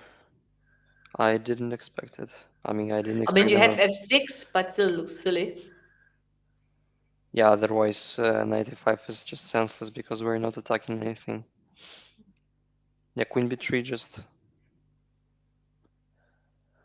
calms me down. Hmm. Well, but then after bishop g5, it's not that convenient to put the rook on d7 or d6 either, because after rook d7 it's pinned, Hmm. and we can try to kick out Even the push the queen playing queen. a3. Or making the choice of, I mean, queen a5 and bishop d2, and the queen is trapped, right? Almost. Wow, knight No. d4. Wow. All in. What Gosh, did I miss? 1 minute spent on knight d4. That's confidence. Okay, but if you take on d8, I can even take back with a rook and I give the exchange and I claim that I have compensation on the black squares. Yeah, but pardon If me, this is. isn't black just simply better after rook d8? So, like human-wise, the compensation is just incredible, but could it ever be better for black? I mean, You have a bad back rank, and usually the exchange is superior when they are open files. that's And I may say the files are very open. mhm, that's correct, but I think if we'll manage to put our bishop to c5, blocking the invasion on the seventh rank, and like capturing the e4 potentially, like a couple of pawns will. mm, Yes, they will change the Okay, evaluation. I'm dreaming a lot, but like in a blitz game, I think it's almost impossible to figure out what's going on. Yes, I think he took on d8 and rook takes d8 Hmm. was played. That's quite natural, and it's very in spirit of Grunfeld Rapport defense and style. in Rapport himself. Yes, it's a logical move. So some we need to unpin and somehow to maintain control in a very shaky position. I mean, like the bishop is hanging potentially, e4 pawn is weak. Black have all good minor pieces. Okay, does black has a threat apart from knight takes b5? I mean, there's no knight e3, there's no knight e2. Apparently, it's a good question. Maybe Knight f5 is not possible, knight c6 is not dangerous. So I would say the bishop is hanging. the That's the bishop only is threat. hanging, but it's not.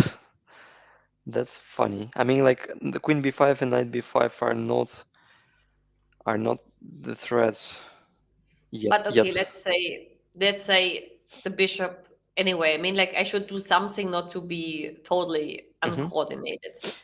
So knight takes d4 is one option, but actually after knight takes d4, you create threats after he recaptures on d4. Yeah, either with bishop or rook. Hmm. So let's look at the character of the position. We play against the bishop pair, we have an exchange up. Hmm. Playing against the bishop pair means splitting the bishops. Having an exchange up means exchanging pieces. So bishop a6, according to the rules, is an option to check.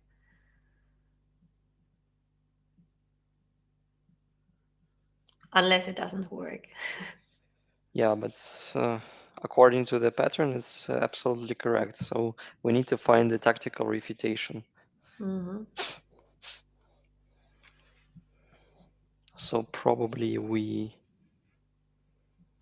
yeah, we can simply take on e2, queen e2, Hmm.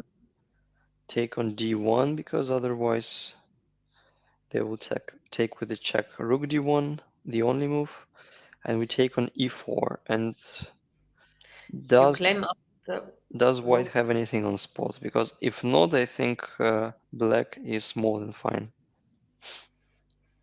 Okay, rook d8 check is It's very logical. natural. Yeah.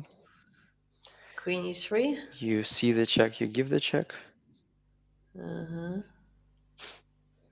But you know, you're not threatening queen h6 because my bishop I is. know. So I'm pretending. yeah, so I play bishop d5. I'm not pretending to. So I will take the pawn if you give me, if you Yeah, allow. okay, maybe queen e3 is just a loss of a tempo, indeed. That's Maybe I such a can play strange h. position. Yes, In terms of human play, I would pick rather black pieces.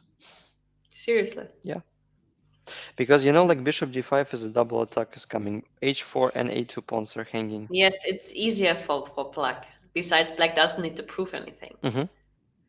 You can try bishop c4, which looks more or less solid. But then you have to keep in mind this queen e7 jump. Ah no, sorry, then rook f8 you have intermediate. Hmm. Okay, let's agree on the fact that black is fine. Yeah, black is fine. They shouldn't be worse. Hmm. After bishop a6, still it looks a bit shaky. Actually, some moves were played, no? No, Let's nothing was played. No, nothing was played. rook d8 and Right to think. yeah. Then the simplest decision is knight d4. Let's take a look if it works. After rook takes c4, you have to stick on the protection Mm-hmm. And of probably the. playing queen f1, which rather looks passive. Yes, queen e2 runs into rook takes e4. But like Perhaps. h5, that actually coincides your Yes, guess regarding h5. the absence of threats by black. Yes, but h5 at this move is very optimistic. Yeah, I mean like this h4, h5. So it's like black is trying to do everything according to the plan, and white is just randomly pushing the h pawn. Like maybe I've had a good bet. But this is like, I mean, sorry to say that if this is not optimistic, at least I would clean a little bit the mess on the board, right? Yeah, yeah, yeah. And I mean, like, this is not a human move to put it mildly. Of course, he's right. There's not like a threat which I have to be concerned about. But on the other hand, like I'm a fan of stability, and h5 is not giving me any stability, but saying like, okay, you threat nothing, I don't care.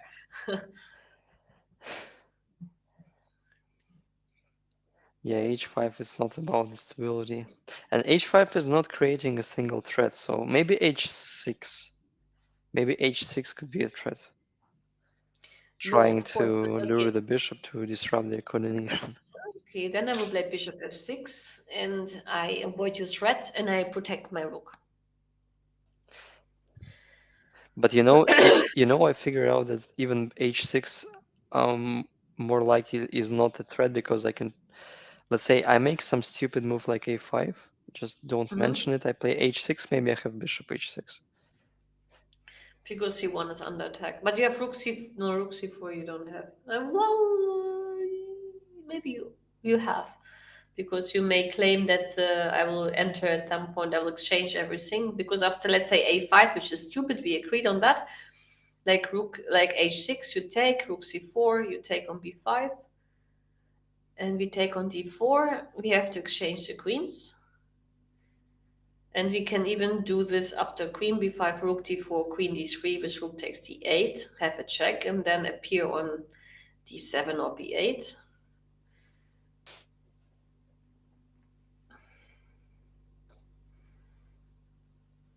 Yeah, then bishop f8 But probably.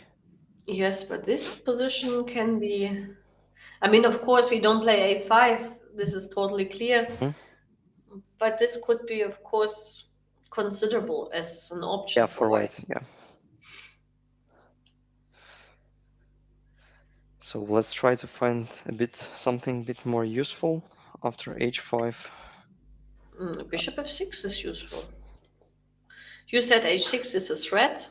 I play bishop f6 and I protect my bishop, my rook. But then if I'll try to do more or less the same, trying to use your back rank issues, weak back rank. Actually, someone in chat wrote that h5 is the strongest engine move. Well, it's kind of logical in these types of positions, but not particularly in this one because you have everything hanging on the board, at least visibly hanging, and Hmm. h5 just proves mm, not less, mm, even higher level of confidence for Ding Liren. Yeah, but okay, he's 2800 for a reason, I guess. Yeah.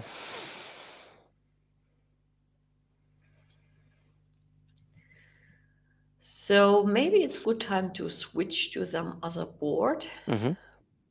To Firouzja against Ano, but like, already became much more boring than it's been half an hour ago. How it can be possibly even more boring. I don't know. We can ask the players. why they Define decided boring. to play that boring chess. Mm, So we already have one result. It is a draw between Radjabov and Nepomnyashchy. mm-hmm. I'm not sure that we have to demonstrate how the game finished, and we can move on to Caruana against Duda, probably another endgame. So far, the game between Ding and Rapport became the most entertaining, most exciting. Yes, because there's some action still on the board and things to be solved, Mhm. which you can claim in the other two games.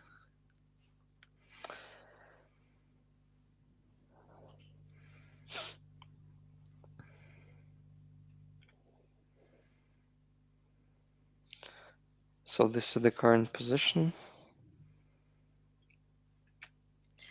Black having approximately zero problems Yes, actually, I even slightly prefer black.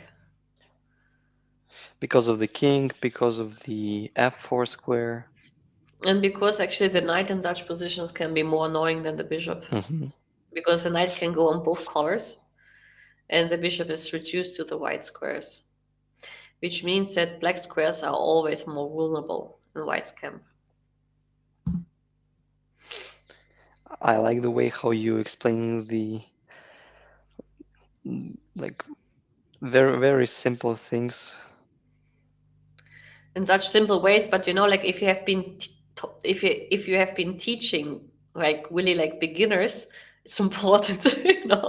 Yeah, I think it's been a very uh, well-known quote by physician Richard Feynman that before you start teaching others, you have to explain the whole material to yourself before. Mm, And if you manage to explain it clearly, then you can teach. mm. No, I have been teaching like like my funniest pupil. She's 85. Okay, I had been working with her for like only like 3-4 hours, Hmm. and okay, she's like 600, 700, and okay, I had to show her a lot of things. And okay, like for example, for her it was unacceptable to sacrifice the queen in order to set up a mate. This was just not crossing her mind. And I tried to explain her, like, the goal in chess is not to grab material. The goal in chess is to give a mate. And you don't care what it costs. You know? But like since like you have been teaching such kind of pupils, you better explain the things about like, a knight can move on black and white colors. So that's the benefit of a knight. But if the knight is on the rim in an ending, the bishop is able to cut the knight, which can be a very dangerous business, especially when the knight is on the edge of the board. But in general, the knight is like the more annoying piece because the knight can deal with both colors. I mean, stuff like this, of course, in a simplified way. But trust me, if you had been teaching people around 600, 700, and then they are stubborn and like 85 years old, you learn for life on what you should explain and what you better skip. Well, you already have a very rich teaching experience. Okay, the pandemic actually taught me all these kind of things because during the pandemic I started to teach, and it was quite surprising what I realized about this new work. Yeah, so the pandemic taught us how to be more patient, especially Yeah. with 600 level players. Yes, and who are stubborn. Yeah. Hmm. All right. Knight c5.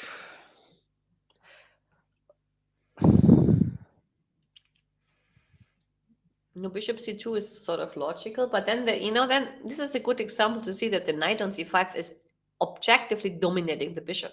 That's curious that we have very similar endgames between Caruana and Duda and Alireza against and Firouzja against Nakamura. Apart from the pawn structure, which is Yeah, apart more from the pawn complex. structure. I mean, like in the other ending, actually, there is a risk because of the rule that the knight is very bad against the edge pawn. Mm-hmm. And since Firuza has this edge pawn, it's always like a potential, potential risk, or it's much harder. Like you have to be more precise in order not to get under the wheels because of that issue. That's correct, but I hardly imagine how you can ever lose a game with such knight on d5, which cannot be ever boxed out. So there is no piece, there is no pawn that can ever disturb him. While It, in Caruana's Duda's game, still white have an approach to how to kick out the knight playing b4. It also has some drawbacks, but this knight is not forever on c5. yes, but if you play like a move like before, then you would also like bite in your nails, Hmm. like to create this weakness on c4, and then to have like a weak pawn on c3. And if you ever want to push c4, I mean, of course, there are like ways. It may end up with an exchange of the minor pieces. Actually, like I think from the practical point of view, just from the practical point of view, in this game, I would say that Duda objectively has a better chances to win in this game. In the other game, I would bet on Firouzja from the practical point of view, even though both games are probably like just deadly equal. Yeah, I completely agree with you. Uh, in favor of that point of view, I would just admit that uh, Firouzja already has the passed pawn, and despite the fact that knight on d5 looks quite beautiful, it is not that helpful in case of the pushing f3 and g4. Mm-hmm. So white will definitely try to expand on both sides, playing f3, g4, and b4, and then we will figure out the difference between the bishop and knight on the open board. But in Duda's case, he already has an active king. The pawn on h4 is rather a drawback than a benefit. I don't know. Yeah, I would bet on some chances for Duda and Firouzja. So I agree with you on Hmm. 100%. No incoming moves. We can switch back to Ding Liren against Rapport, the most entertaining game.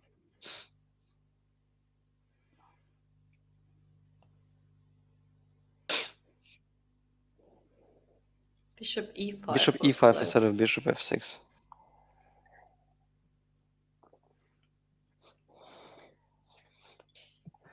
So the argument in favor of bishop e5 that we are securing the c7 spot, the c7 square.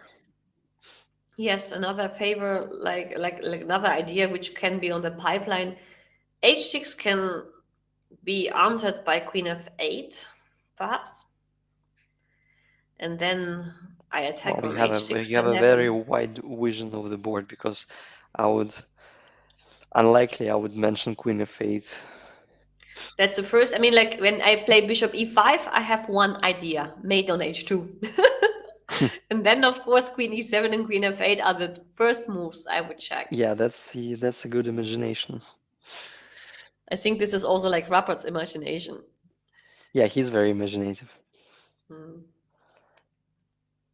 For bishop e5, can we exploit the weakness of the rook on d8? How can we use the pin somehow? It's very difficult because if you move the queen, also like b5 is hanging. And for black, it's very crucial to keep both bishops on the board. That's what he wants to do for sure. That's the pattern we all have to know, and it's absolutely correct. Hmm. So I'm failing to find a good move for white after bishop e5. So rook c4 is not a move for many reasons. I think knight e2 is just winning. Yes. So I the mean, bishop position looks a6. shaky. Bishop a6, I can still do no here. But now queen knight f3 check. No, then. No, but now maybe actually like knight f3 check because you have king g7. You have to take. You take on d1. I take. You play bishop takes a6. You give a check on d8. And you play h6 and queen f7. Then queen e1 mate in the end. But I think that, Yeah. but it's just the same. So bishop on e5 is, I mean, the inclusion of h5 and bishop e5 is in black's favor because now, Mhm. for all of a sudden, white has a back rank issue because Issue. rook cannot move to d7 or d8, both because of queen e1 threat. So Hmm. maybe white can start with h6 there, but then you have your idea, queen f8, which looks very logical because Annoying. the queen is overloaded. Hmm. So with queen e3, we can take on e2. Take on h6 and likely aren't unhappy at all. Well, it might not be a bad position for black, so I think they have to hold somehow. Yeah, queen f8 should be back, going back, I guess. So. I don't know why I'm all the time I'm telling that black is holding. I'm not even sure that white is better. So Well, let's say, I mean, objectively speaking, I also don't think that white is better, but practically speaking, black has to be more careful, at least for now. Because if you make an impreciseness, the exchange can be superior and there are open files involved. mhm.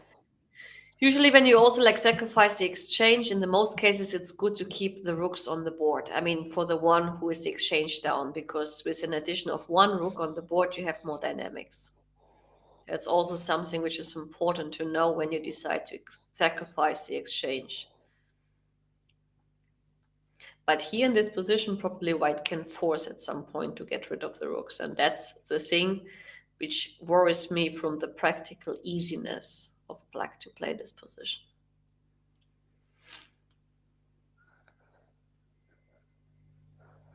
So your main idea after bishop a6, in case if I refuse to trade the bishops and refuse to trade anything, retreating to a8 is to trade the rook pair or keep it on the board.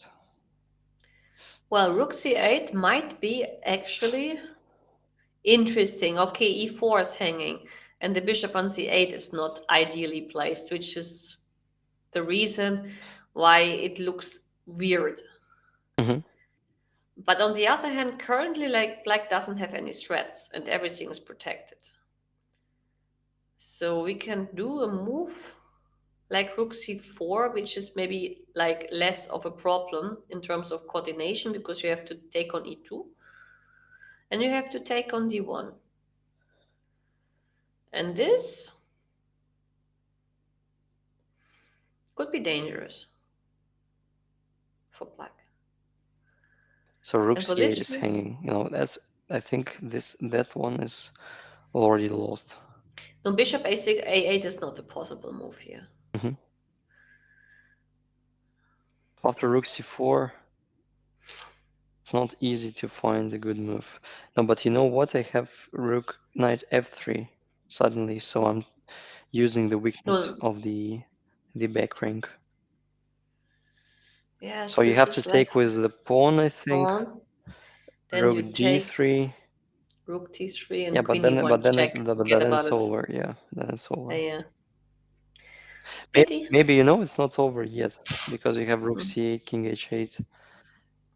But after bishop d3, bishop d7, the position is just, yeah, white has a ruined pawn structure, black has a pair of bishops, it might be winning.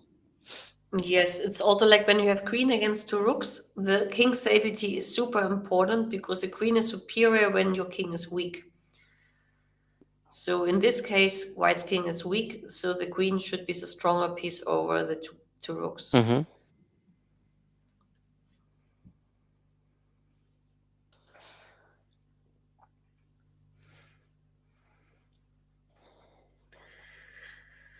So I guess, but Ding is still thinking, right?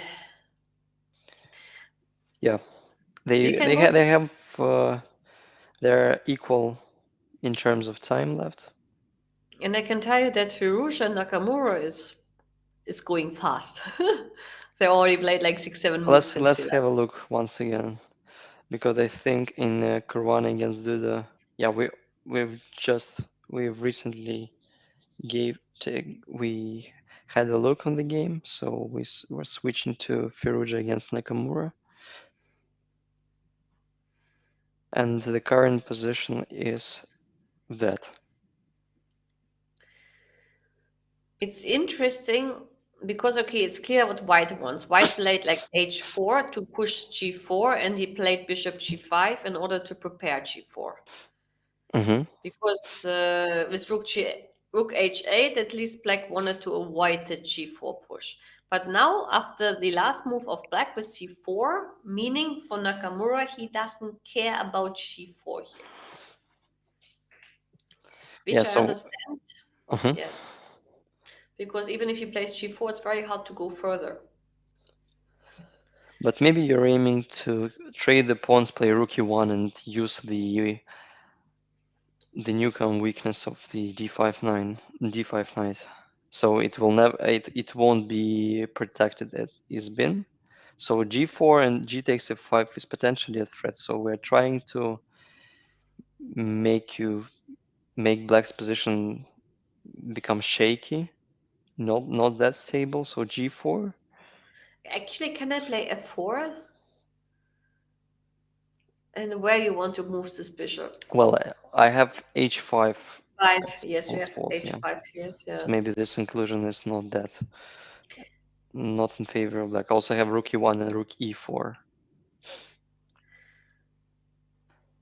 So maybe you can still keep the tension, or you can push b5, which seems Yes, more that logical. makes sense. Yeah. Then I choose between rook e1 and g takes f5 at once. So rook e1 maybe looks a bit more flexible in terms of threats.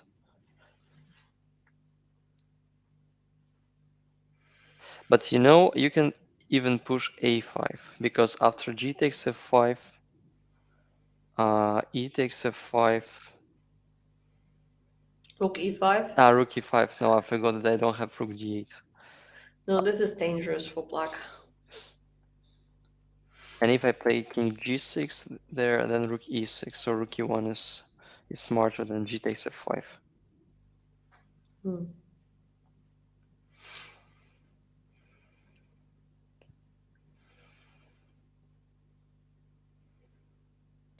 So there is still some issues to solve for black after c4, g4. But wait 1 second. I mean, like, I know it looks anti-positional to play f4, Hmm. but I mean, like, let's imagine you play this h5 or this rook e1, right? I play b5, you go bishop or like rook e1, and I go a5. So you just want to give up the pawn. The pawn I cannot. No, I have. Maybe I have to play rook g8 first. Like rook g8 or bishop h6 and g5 you play. Okay, this is maybe the. Okay, now rook h8 back. But then you can still play rook e4 Yeah, and I play can rook. prepare. Okay, this is Yeah, black dangerous. is not obliged to spoil the pawn structure. I thought you were thinking about g takes, f takes g4 and playing king g6, and some trying to use the. Yes. Yes, I want to somehow use the bad position of the bishop and claim that you never can advance with the Mhm. pawns. That was the initial idea.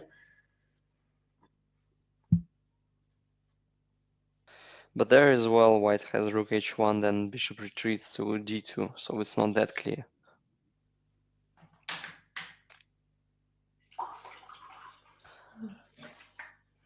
This endgame is so complicated. Yes, I mean, like, but it's clear that it's black has to be a bit more careful. Hmm.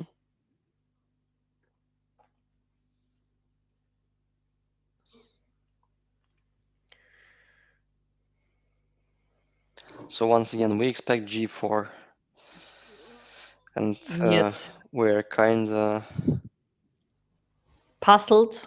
What was puzzled the how plan to. of Nakamura to react? Maybe G for rook c8 is a very concrete response. I'm trying to push c3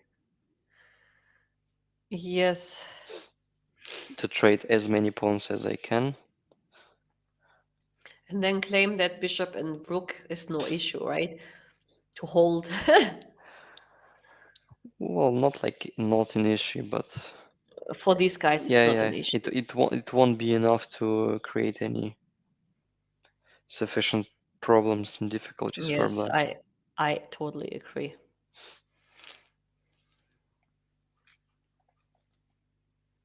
So maybe you still can try taking on f5 playing rook e1 because after c3 I'm kinda disturbing your knight.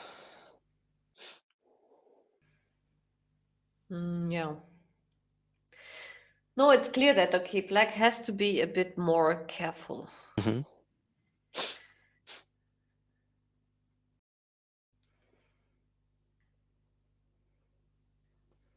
Firouzja is still thinking.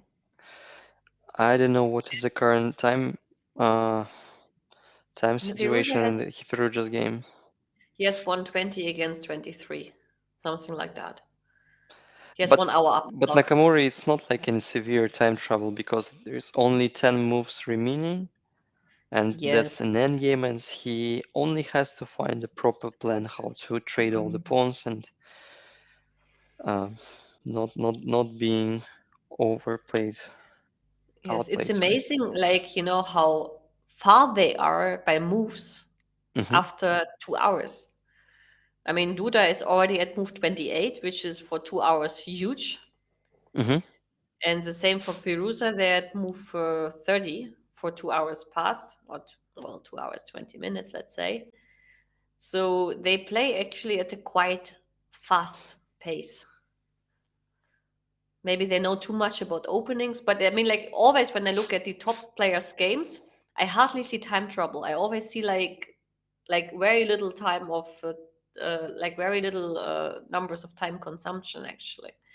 Hardly seeing witnessing time trouble. Okay, Hmm. Krzysztof is missing obviously in this tournament field to make this happen, but he's not there. Yeah, it would be very entertaining having him in the tournament. But like that's modern chess, so they do follow their deep analysis and check their opponents with white pieces Mhm. and trying to learn everything by heart with black. Yeah, It's very pragmatic solution how to play chess on top level.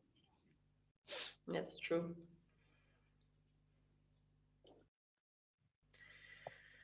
What was your goal when you were like a teenager or even now? You still have some goals in chess, like reaching a certain rating, become a national team member? I know Yes, you're playing now in the Olympiad in Spain, in not yet because I was like the first out of the board in the Spanish team because Iturizaga was called as the substitute, like board okay. five, and maybe he has like 10 elo points more than me.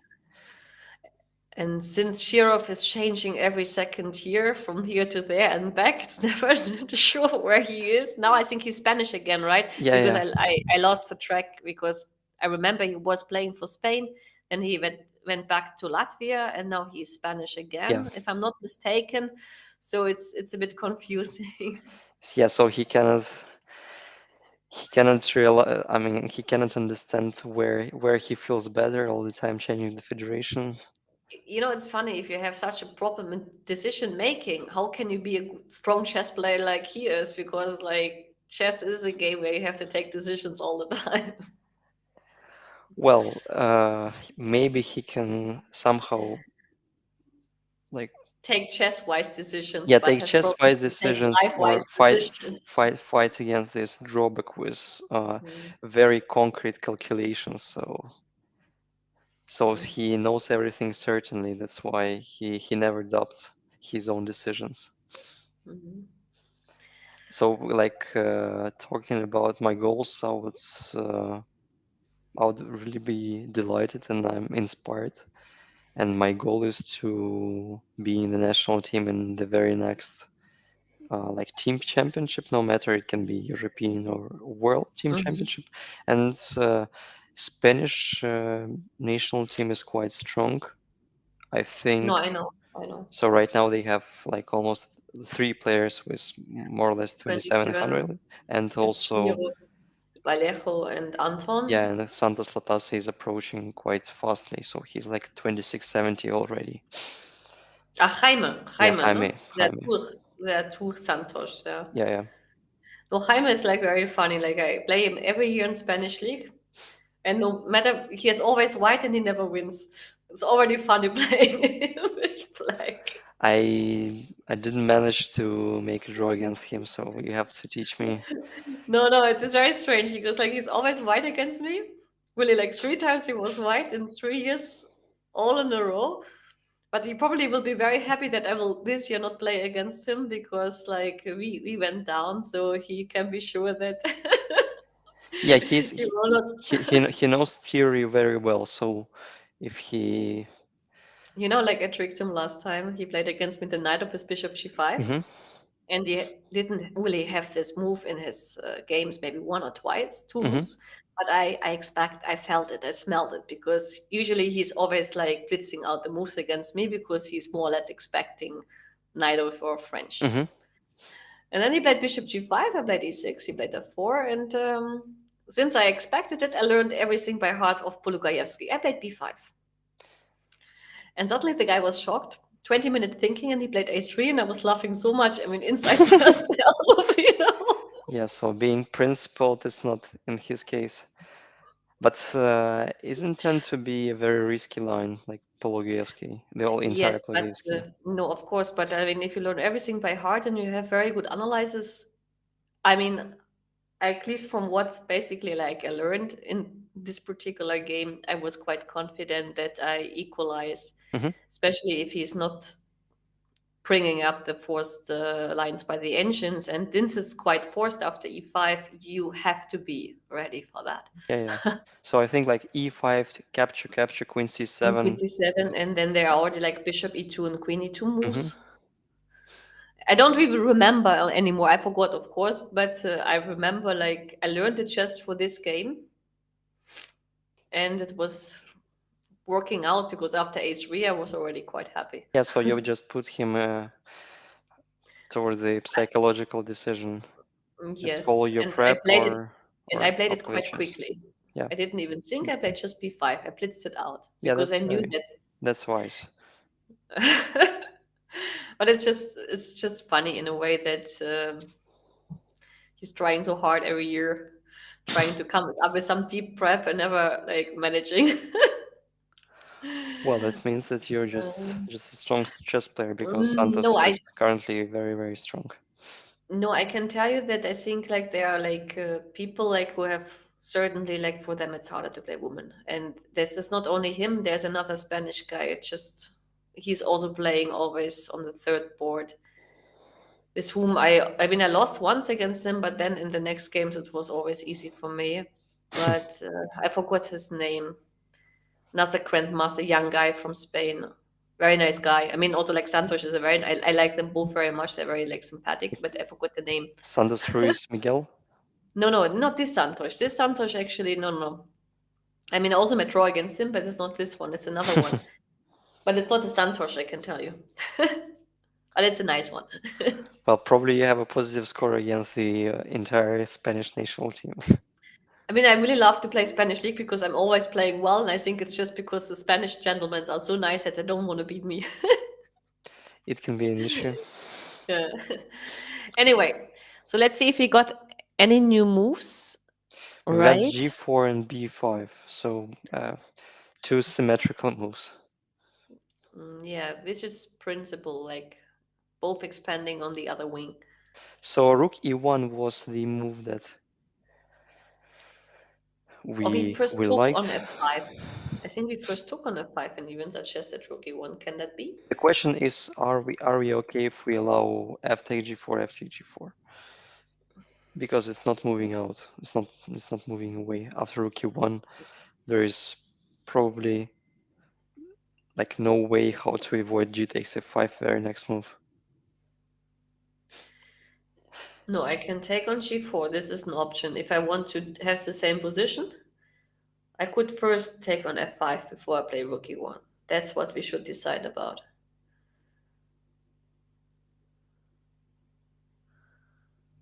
Rook e1 there. Okay.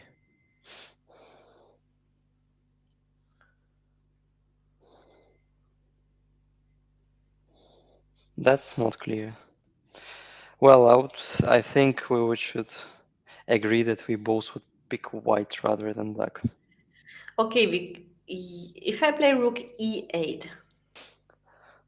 I know it's dangerous. Yeah, you think it could be a fortress. It's dangerous, but yes, actually, question: how does that king on b1 gets on d4? No way. Never. Even if you play b3, You mean like, right? okay, well, you start with king c2 just in order to avoid any kind of unpleasant trades. Let's say I play king f7 no matter. Yes. b3. b3. I think I should leave my pawn on a7 up to now. I play, let's say, king g6. Yes. So if you take on c4, I play a6. And I don't know how you will ever approach to a4 square with the king. Yes, and that's what I mean. It's just a simple draw in this regard. Hmm. The exchange of the rooks is an option because actually the knight is a very good piece in general to create force stresses and endings. Sometimes even you can make a draw with a pawn down. Hmm. In th- and particularly in this case, that's why I've tried to start with rook e1 instead of g takes c5, and it shows off in the line after rook e8, rook e5. Mm. So once again, sometimes the threat, like mostly the threat, is more Is dangerous than stronger. the execution. So we Yeah. will first threat and then. Okay, here in this case we have to take on g4 likely, right? Hmm. But okay, let's say a5. So I mean, human-wise, it still can be double-edged. Yes. Plus, I mean, like my goal is like, okay, I exchange everything. I will stay with the pawn on c3. Hmm. And then likely, like, I will be managing, in the worst case, to sacrifice my knight against the last remaining pawn. Hmm. So I'll try bishop d2, planning to simply push the pawns. Probably b4? go b4. I think I'm obliged to trade. Like, at least it's logical. And I play Hmm. h5. Let's say I play c3. You take, and play bishop c1, I guess, no? Not to allow like rook b8 and rook b2 and stuff like that. Maybe it was a bit wiser to retreat to c1 at once because I'm not, Going into the tempo, yeah, right? I'm not wasting the tempo. I'm not wasting time. You can be super. Oops, pardon me. So this is the current position.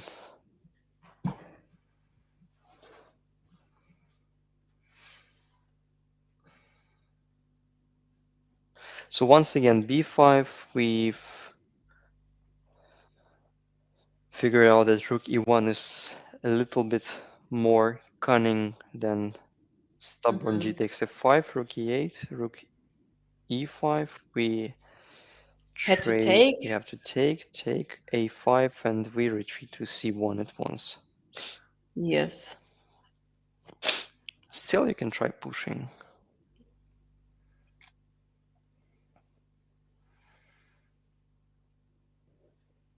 Yes, but okay, objectively, G and H pawn are a little bit more dangerous, right? Yes, but it feels like our king is a little bit stuck on the queen side, so we can, at some point, we can start considering b3 instead of c3. So let's say if h5, what do we do? Let's say rook h8 to start with. So just stopping the pawns. But rook d1 was played instead of rook e1. which has the same Same idea. purpose. Yeah. Just the same purpose.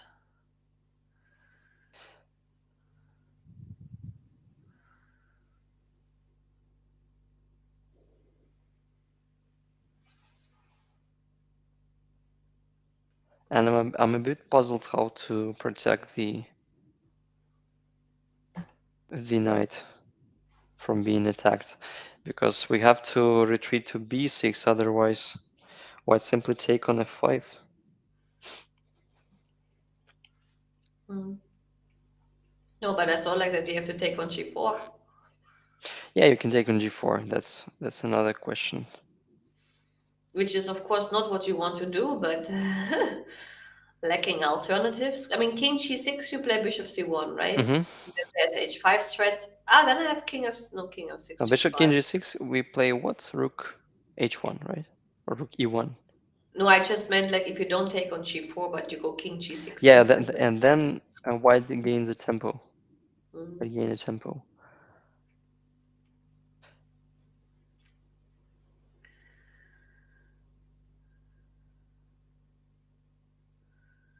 Still, it remains a little bit unpleasant for black.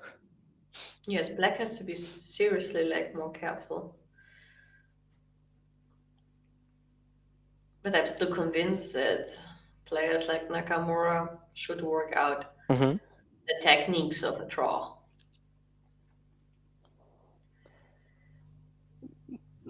That's what usually distinguishes the elite players from the Non-elite players? non-elite players.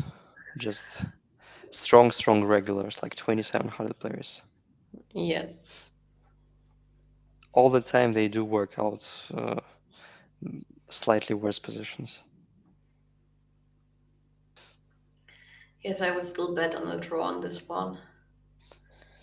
Likely. The only one which can be a result is Rapport against Ding. Yeah, because it's so messy.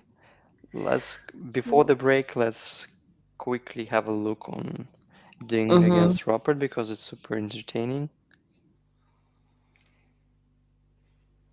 Okay, not many moves were played actually, only one.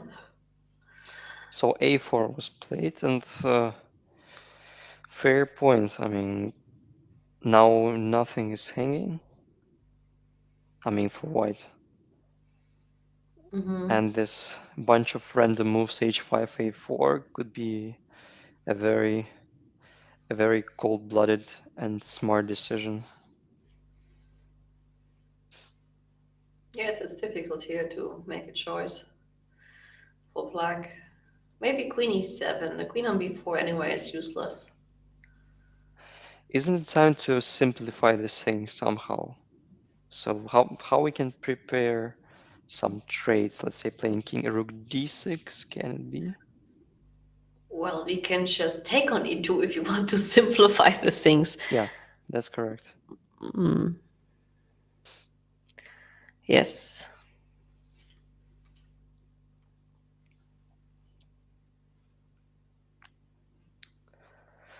Well, a4 is the move. And this is very exciting game. So Rapport Mm-hmm.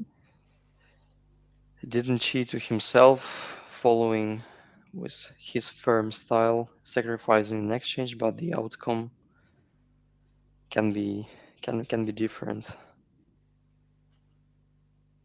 So maybe this is a good moment now to do a break. Yeah, just to remind you that on the rest day you can join chess on the FIDE Online Arena and win a lot of games, win money prizes, and probably start liking chess even more. And now, on that positive note, we are heading to a short break. Stay tuned.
Hello and welcome back to our stream on the candidates tournaments in 2022. And I may introduce a very special guest from America, Sam Shankland. He's known as a multiple US champion, and we are looking forward to his predictions and suggestions on the running games.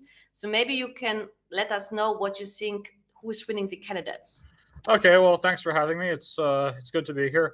It's still very early in the tournament. One thing I said before the tournament started was I believe that there are no two players in the tournament whose combined chances to win exceed 50%. So if anybody wants to make a bet with me, you can take any two players you want. If I get the other six, I think I'm a favorite.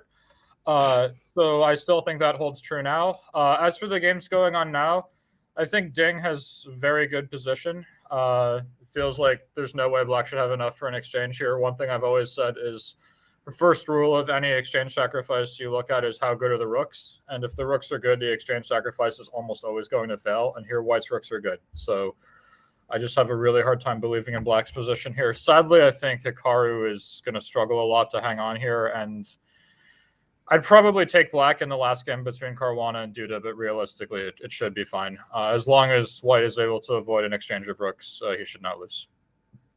Yes, that was also like our assumption of the running three games. Do you believe that Carlsen will actually face the candidates champion, or you think it really depends very much on who's winning it? I don't know. I mean, obviously, he's the only person who really knows the answer to that. I certainly hope he plays. I mean, it would really suck if he didn't. It's like, I mean, whoever, it would really particularly suck for the person who wins this tournament, or who ends up sort of being the world champion with a giant asterisk next to their name because everybody knows they're not like really the world champion. I really hope he plays. I mean, I think he's got so much more to offer to the chess world, and it would be very sad to me if he didn't play the match.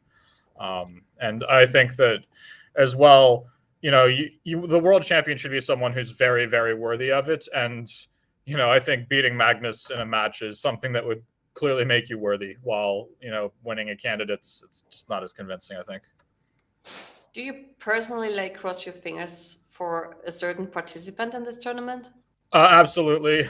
There's no ifs, ands, or buts about it. I'm rooting for Hikaru. I remember growing up, he was, a huge hero to me growing up in the US. He's only 4 years older than I am, but I started late. I played my first tournament right around when I was 11.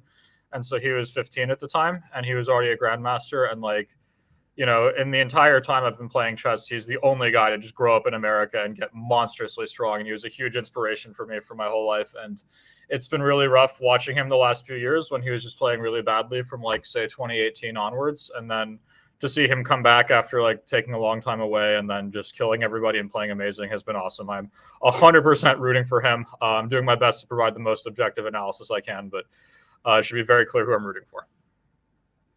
Yeah. So, Dani, do you have any interesting questions we can ask for Sam?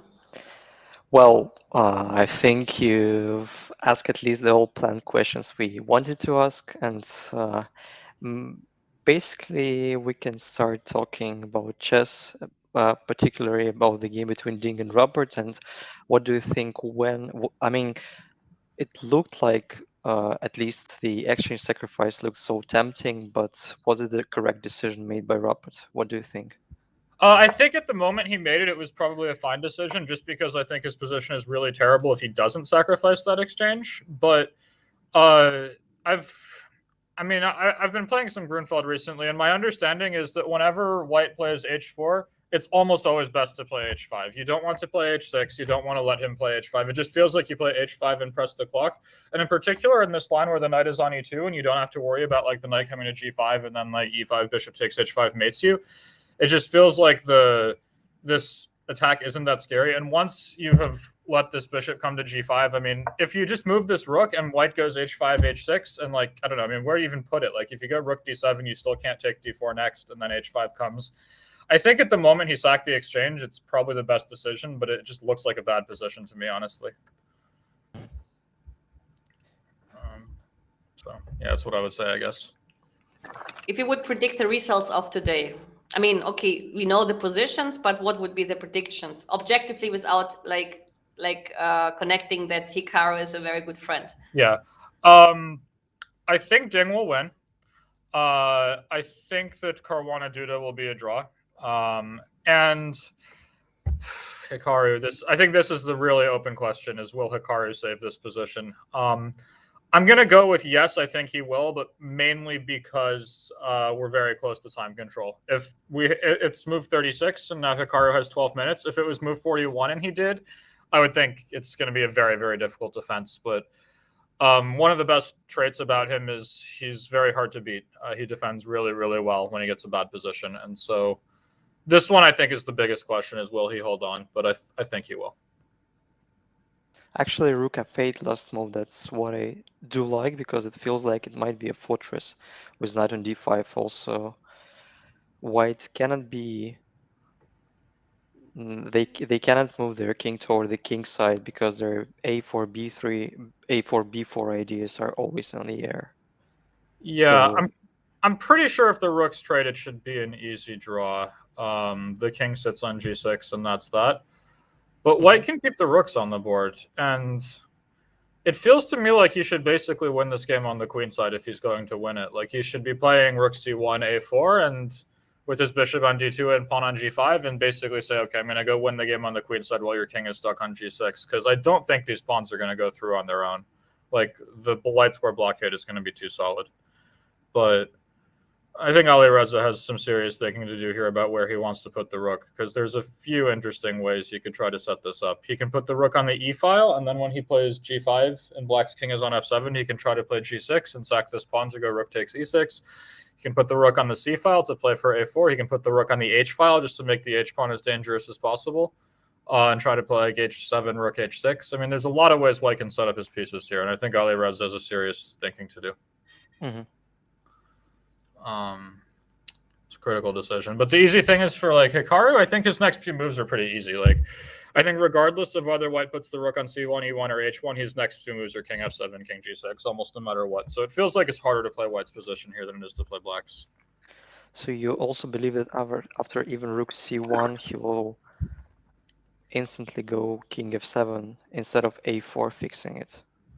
The problem with a4 then is you were talking about this plan to play b4 later on, and black doesn't really have that anymore then, right? Like, I mean, if let's say the rooks were to trade and black has played a4 and white starts waddling his king towards e4, d4, and c5, I mean, maybe you can still just play b4 when the king's on f3 and it's fine. But like, if white, let's say white sets up with his king on f3 and bishop on d2, and you can no longer play b4 or c3, and then white just sort of slowly brings the king up around to d4 and c5 while black's king is stuck babysitting the kingside pawns, it feels like things could go very wrong there. And to that effect, I think you'd really rather have this pawn back on a5 if possible. Yeah, so it will be a very difficult task for Hikaru to hold today, and he will need to show some good techniques. So are you playing in the Olympiads for America? I am, yes. In Chennai, yes. So we will see you, I mean, some of us will see you there battling. Were you satisfied with the tournament in Prague? Since I have been commentating it and you finished, I think, with +1, and I've seen some of your games, I was just wondering, since you were never in the interview, whether you were satisfied with the eventual result. Ish. I mean, it was a frustrating event a bit. Like, really, it came down to one game. I blundered horribly in round 1 against Liam, and like when we were just 2 moves away from a draw. And so if I draw this game like a normal human being, then I would have finished the tournament with all black draws, drawing all my black games and winning half my white games, which would have been like totally good. But because I lost this game, it was only a so-so results. But it was fine. I mean, it was frustrating again to get my 9th extra black in like my last 9 events, basically, which was really annoying. And then losing round 1 with that extra black was painful, but you know, it was a fine result. It wasn't amazing, but you know, it's certainly nothing I'm going to worry about in the long term. Well, I think we should follow your endgame advices, because you showed off an incredible technique against Parham Maxwell in round things, I wonder. Yeah, I definitely had to grind the wins out. I think that the games I won largely came down to like really good physical conditioning and making sure I was high on energy, because I beat him and I beat Solemn as well. And both of these games were like very long, very grueling games where realistically they could have saved it if they had defended well at the end. But it's really hard to just be under pressure all game and never crack. So yeah, it was nice. And I was also happy that I managed to play e4 a bit, which I really haven't been doing much at all lately, and I thought I needed to try it again, and so I managed to play some e4 games, and I beat the Najdorf twice, which is not easy to do. Is it easy psychologically to switch from d4 to e4 in a very serious event? Psychologically, I don't think it's wildly difficult. It's just a lot of work, and I think it's harder to switch from d4 to e4 than the other way around, just because d4 I may like agree. there's almost like I'm not saying like it's easy to play d4 and fight for an advantage, but it's sort of hard to like get completely throttled playing d4 and for something to go horribly wrong. I mean, it can happen, but like if someone just plays King's Indian against you and you haven't checked King's Indian in a year, even if you're just completely freestyling, it's hard to end up worse with white. While if you do that in like the Knight or for the Dragon, you can very easily end up worse with white. So it definitely takes more work to add e4 to your repertoire than d4, and so having not played e4 in a while, it was tough. But I think psychologically, it was not difficult. It was just in practice, it was a lot of preparation work to do. So maybe a last question before you're free to go. Do you have a special preparation for individual chess events or for team events, or there is no difference, or there is a difference in terms of physics, chess? Well, And stuff physically, like that. certainly not. I mean, I always try to come to the tournament at least 2 or 3 days early, depending on how far away it is from home. So for India, which is a very long way away from home, it'll be 4 days probably, and then make sure that I'm exercising rigorously, like a lot before the tournament, but not so much during it. Also, starting 3 days before a tournament until the last round is over, no alcohol of any kind, and a very controlled diet, which is very important, I think. Because sometimes I eat like an American, although I don't often drink like an American. But that, and then, yeah, for team events, I try to play them the same way. And it's funny, like, sort of in like club team events and whatnot, it's weird to say like I don't care that much about the team, but the funny thing is I think that actually makes me a really good team player, because one thing I never do is like go look over at my teammates' boards and be like, oh, what's this guy doing, and try to stress them out or something. I just completely trust my teammates to play their best, and I try not to add any pressure to them, and I focus solely on my own game. And so and a lot of it, I just sort of focus on myself selfishly. But in practice, it just means in team events, I've played really well. I mean, I've played 3 Olympiads for Team USA. I've gone gold, silver, and I have the highest score in the team's history. I think the fact that I treat team events largely the same as I treat individual ones just makes me a really good team player. It's a good phrase to copy. Great. Thanks a lot. Thanks a lot, Sam, for being with us and giving us some insights about your life as a chess player. Yeah, thanks much, and good to see you guys. Have a good rest of your broadcast. Thank you. Well, very vivid answers to our questions. Yes, we can't complain about that. I also learned something: no alcohol, special diet. I mean, I could have asked him, like, is he eating any carbohydrates perhaps, or he's reducing fat? That's But another okay. level of professionalism. That's just a distinctive approach for having better results. Besides, Firouzja decided to swap off the rooks of the board. Oh wow, that's That's okay, so but he that's so has some curious, point. because I mean it just shows off the vision between the players, because Sam was only mentioning any kind of retreatment via the first rank, while Rook F8 wasn't considered much. Yes, but like Sam is older than Firouzja and is more experienced. And I wouldn't say when it comes to this type of the game that Sam is weaker than Firouzja, just because No. on the I'm paper not they have about a it. No, but I mean like that actually, like that maybe the decision of changing the rooks is not the best one in order to win. That's what I meant with that. I mean, like I want to say, like actually that maybe it's actually Sam who is treating this better than Firouzja, because Firouzja is young, and I would always think that young people are not great technicians yet because they lack experience. Yeah, fair point. But maybe he's trying to win the game on spot. Because after bishop d8, the only things that's bothering me, I mean, if I would be black, let's say if a4, I'll try to push my pawns as fast as I can. So in case of king f7, I still go h7, king g6, 7, and then g6. And you're kinda in a small zugzwang because your knight cannot move because of bishop f6. Good point. And I can get,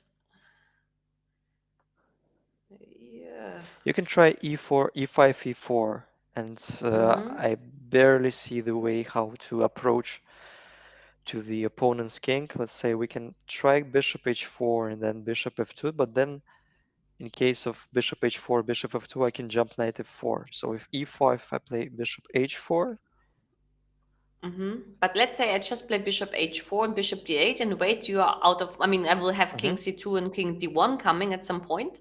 I will let you go to. But I can also wait with king h8. I still have this waiting stuff. So actually, it's enough to create a force stress to know that the king is not entering the position. So bringing. and then you have knight f4. And here, like. And here, like, that's a typical thing for this kind of endgames, despite the fact that our pawns are blocked on the queen side, we have a very common breakthrough b4 and c3. So the king cannot really approach, and probably black is winning. Yes, here actually, like I would also bet on black. So I'll just show this line to the spectators. So I mean, with these pawns fixed on the queen side, white still have to be very patient in order not to blunder any of the pawns on king side, because we don't have any weak pawns. a4, b5, c4 is like lifetime fortress, with the knight on Yes, d5 especially. but still, like this is now a decision. How much time does Hikaru have on the clock? I think after bishop d8, Mm-hmm. his turn to move, and most likely he'll go a4, Yes, unless but it's not to losing by force. exactly. So I mean, like he has to take a very, very crucial decision now, and he has four remaining moves for that. Four remaining minutes, even less because he has to do two more moves afterwards. But those moves are very easy. Mhm. But he has basically like 3.5 minutes to make a choice, which is not much. The alternative is to play king f7 at once. Just give up Mm-hmm. the pawn on the a5, but probably it may cause some problems because you're in time to protect everything playing g5 for bishop d2. So it's Yes. like uh, king f7 is not. Uh, it's like it's like a desperate attempt to Mm. save the game, while a4 A4 you would can do if you had yeah 10 can seconds on the yeah clock. yeah that's the move you just make instantly. Mm. You make this move and hope the best. Hmm. So in my point of view, we still have to push the pawns, playing g5. Mm-hmm. I don't think that we have to block the pawns with the knight, because then bishop f6 and we are like pinned for life to hold the h pawn. So we have to go with the king at Mm-hmm. g5, king f7. So king g6 is threatening. We have to expand a little bit on the king side, playing h7, king g7, g6. And once again, like a little zugzwang, but not a big issue yet because we still have pawn moves. So we can try c3 or e5 or even king h8. If all the pawns are gone, apart from g6 and h7, then we are losing the game, right?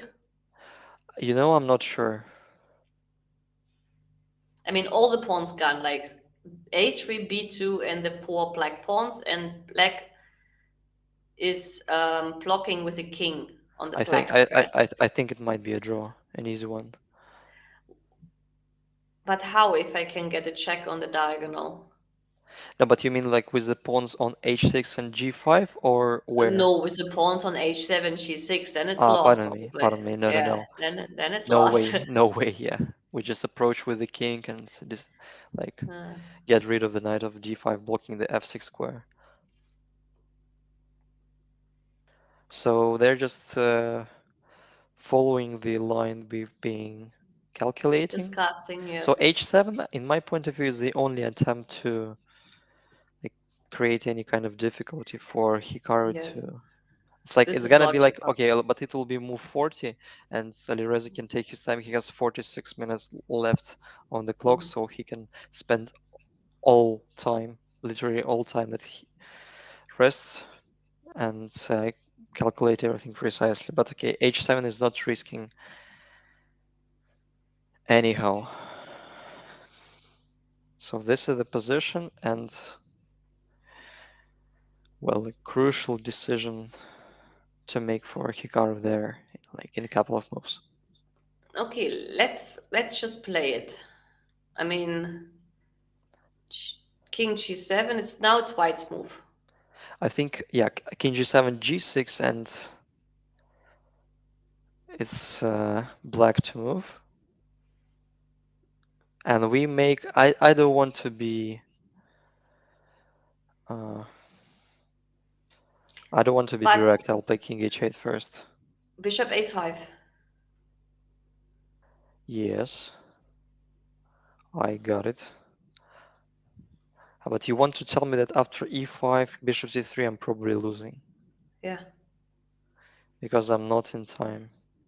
Not on Well, time. I mean, well, the thing is, like, even if you push b4, No, but you know it's a very peculiar moment because after b takes c3, so basically black do not have any other moves because e4 is losing. We just go king c2, king d2, and I think we mm-hmm, are never on time because after b4 we take with the pawn c.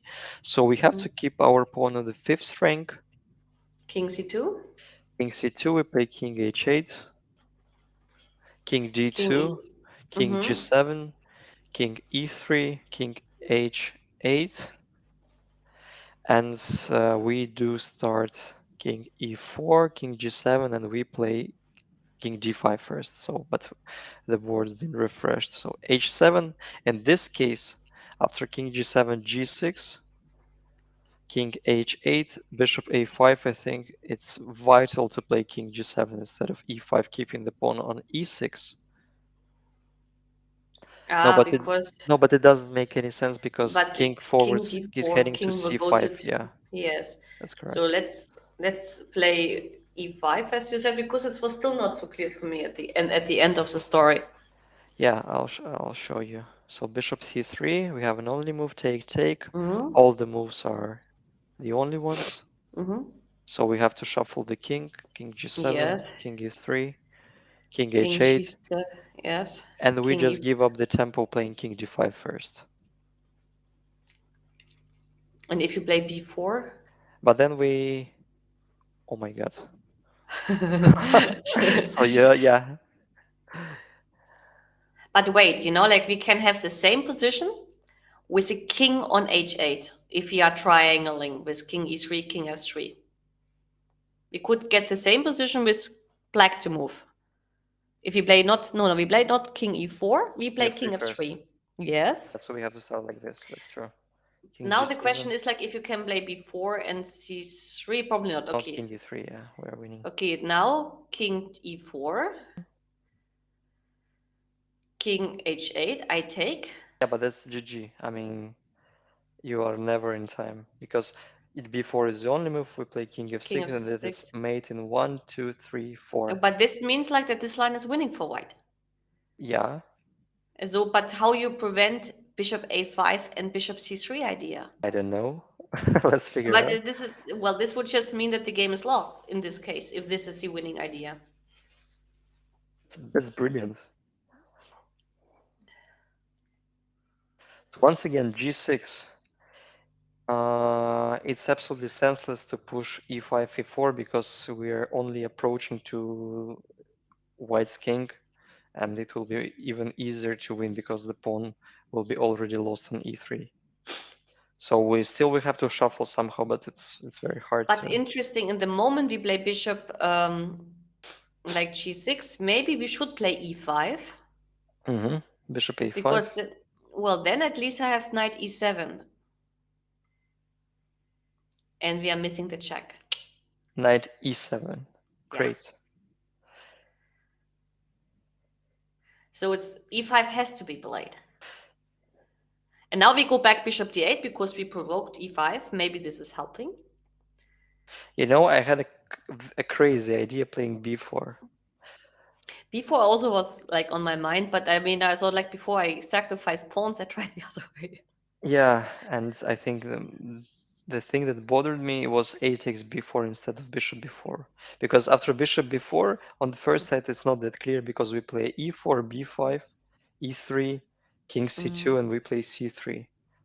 So we use this. I can take with a king. Pardon me. No, no. Of course, we play e2 first, and after Yes, king and d2, then we play c3. yes, and That's then that's okay, amazing. we Well, take. maybe It's we're not still yet winning. b6.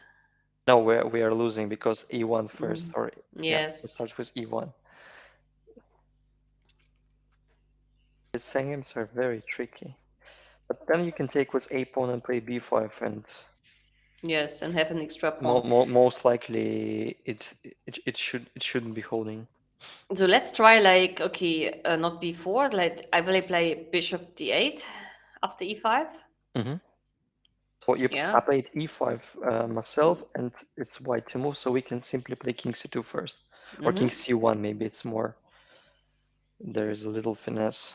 I mean, to avoid any kind of checks. Well, but the checks are not harmful, and here I have to worry about c3. With king on c2, I don't have to Oh, worry but about c3 I that. take, and I have bishop f6 idea. I'm not Ah, yeah, sure. it's true. Okay, you can. You are right. You can never play it. So like we should claim that knight on d5 never Can move. never can be moved. Yeah. Yes. So let's say king h8, king d2,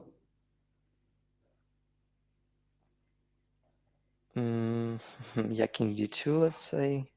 king g7, king e2, King e2, but then I think I'm in time to play b4. At least it looks very attractive. If and pawn then takes c3. c3, king g3, the line is not over yet. Taking c2, a3, b5, and probably, I don't know. I don't know even how to evaluate this one. I think it's double-edged. Mm, Because if knight c3, there is bishop f6, king g6 move. yes. And then we put the queen, maybe make some checks. Well, it shouldn't be risky for white with the bishop. Yes, it's easier for white for sure, but I wanted to look for a clean win, not a Yeah. win where I could lose.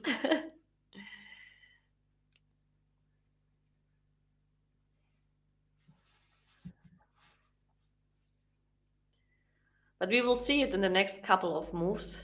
How do we call the move where we just like gave a temp when we give a temp on purpose? Silent move? Well, it is a silent move, but it's like, let me see if there's a German phrase for that. Okay, we can call it a pendulum because it's but it's not the case of It's pendulum. usually a triangle when you lose a move. Yeah, usually a triangle. But if it is a king, but if it is a bishop, it's more likely a pendulum. Yeah.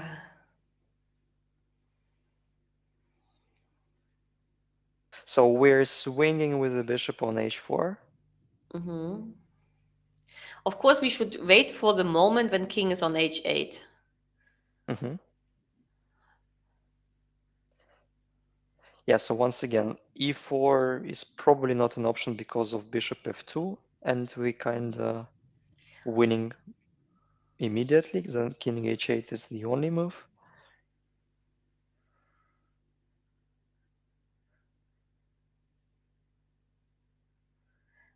Yes, and the problem is like bishop g3 is not helping. Yeah, And knight we don't f4. get to b8 because the moment we try to get the bishop to b8, the knight went on a4 and takes the pawn on Mm-hmm. g6, which is also important because b8 would be another attacking square. as the knight on d5, of course, takes the c7 square, which is very sad. But the This is reality, this is what we call dynamical equilibrium, isn't it? yes, the knight on d5 is like a monster. That's, I mean, like, this is the best example to show why the knight should be in the center. Yeah, like kudos to Dr. Sigbert Mm, Tarash, I think, who implemented the mm, rule in the early zeros. yes. By the way, there was quite some movement in the game between Ding and Rapport. Maybe we can actually go back because some pieces had been exchanged. Let's have a look.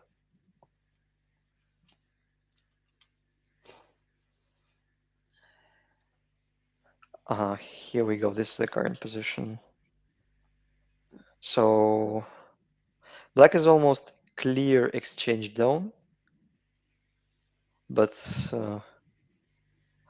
white have to decide where to put their bishop because bishop d3 looks rather passive. Also a4 is hanging. I think bishop e8 should be considered firstly, with some ideas of invading on the 7th rank, but it seems to me it shouldn't be working by force. I mean, like bishop e4 and rook d7, it's a bit And Queen premature. b1. Yeah, queen b1, and we have to retreat with the rook, so it's, yeah, that's a bit strange that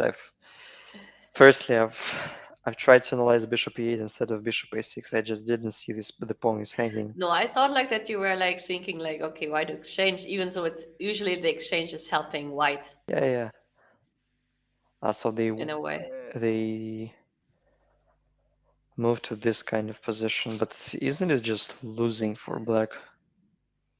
It's very dangerous. I mean, like you can take on e4. I think I should include some intermediate move. One of the... I'm not sure about rook e1 because of queen d4, and still we protect everything. And queen e4 is on the board.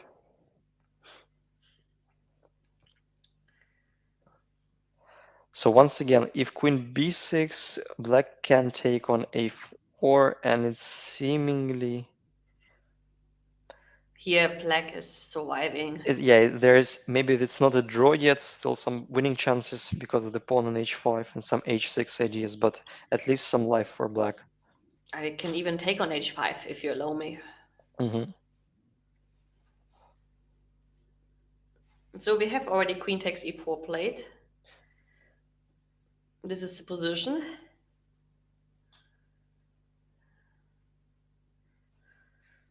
And okay, queen takes b6, I don't think he can play. I mean, this makes no sense. a4 is my best weapon. The best thing, of course, is to exchange queens. So there's queen d3, queen e2. Yeah, queen e2 is quite reasonable. So in case of queen e2, black has, I think, exactly a pair of options. So to retreat with the queen or to trade. Okay, it's logical, obviously. There is no other moves. I thought that we can take on e2 and be super greedy and take on h5, because probably the pawn on b6 is not hanging on the spot. But it looks very scary, I agree. no, look, you will get the rook on b1, start with rook b1. No, maybe no, we have to be more clever. We start with king d3, sorry. We start with king d3. You play like bishop e6. Then we play king c4 and game over. Something like I wanted even to get my rook first to b2 before I play a5, but yes, it's even like this. It's game over. Yeah, fair point. So he So can't exchange the black queens. It's impossible. should decline the proposal of queen Yeah, straight, playing queen queen f5 queen or f5. something, or queen f4.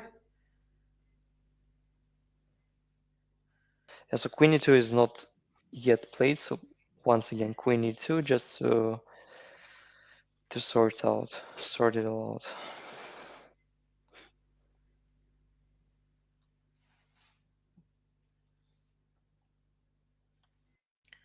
I don't see a clear follow-up. So obviously still white is better, but if black will manage to put their bishop to c5, they will never never be worse. Yes. Actually, we have some action in Hikaru's game. He played c3.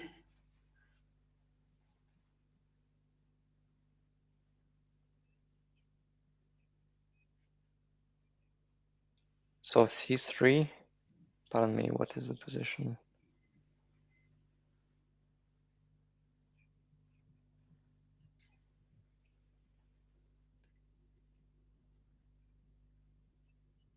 Such a nice music, very pleasant one. But where it comes from? I don't know. I can't even distinguish the language of the song. So c3. Well, but we've pointed out that instead of c3, black still can hold somehow playing king h8 in our point of Well, view.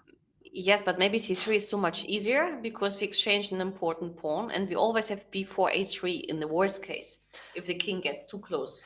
I agree, Because but it's the only drawback of c3 that we are opening, like when in the position when we try to break through with the pawn on c4, we've tried b4 and then c3 trying to make an own block and push the a pawn. I mean, like c3 could be a potential threat in the future while the king comes to e2, let's say. But I think it was a little bit premature because it allows some additional squares for the dark square bishop. Let's say if pawn takes, or we can start with yes, but even these additional squares are pointless because c3 is under control, d4 is hardly approachable, and if you try to get on b2, it's the same thing. I will attack g6. So I think actually c3 is brilliant because it's making things easier in a way. You well, cannot use it the will be additional quite squares hard to b1, prove a1. Hikaru wrong, but somehow I don't like the move, just intuitively.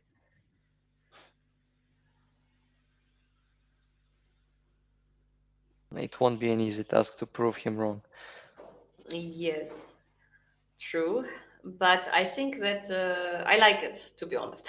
Mhm, Because you never get to b2 or to a1 without getting knight e7 or knight f4 and getting the pawn on g6. mhm, That's a logical point of view. The d4 square was anyway already ready, and the c3 square with a knight on d5 is pointless. mhm. And b4 and a3 is always like in the air in case you want to get with the king too close. But even if you get to the king too close, you can get to e5. But then b4, a3, a2 is coming, and for the bishop to block on that diagonal, when it's very hard to get to the e5 square, when it's very hard to get to the d4 square, it's almost Yeah, it impossible. would be difficult. I And may that's agree. actually, I think this is the easiest way to make a draw. That's my feeling. Yeah, But following the simple chess pattern, when you have a slightly worse position in the endgame, you should try to trade as much as you can. I mean, especially the yes, pawns. yeah, So obviously black is not playing for the win, so they have to readjust themselves and trade as many as they can.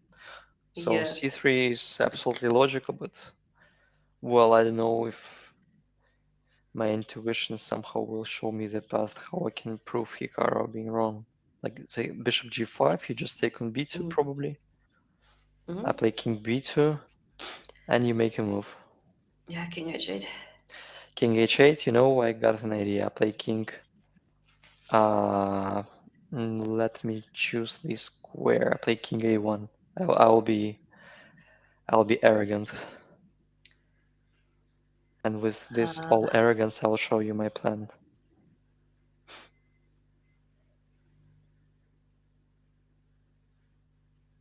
Well, probably you have a better move instead of king g7. e5. Yeah, e5. So e5 anyway is not harmful. yeah, somehow you stop me. So if bishop c1, you just play knight f4, and probably you're winning. Yeah. Winning? I think so. Well, No, but then you take g6 and h7 immediately. The pawn is protected.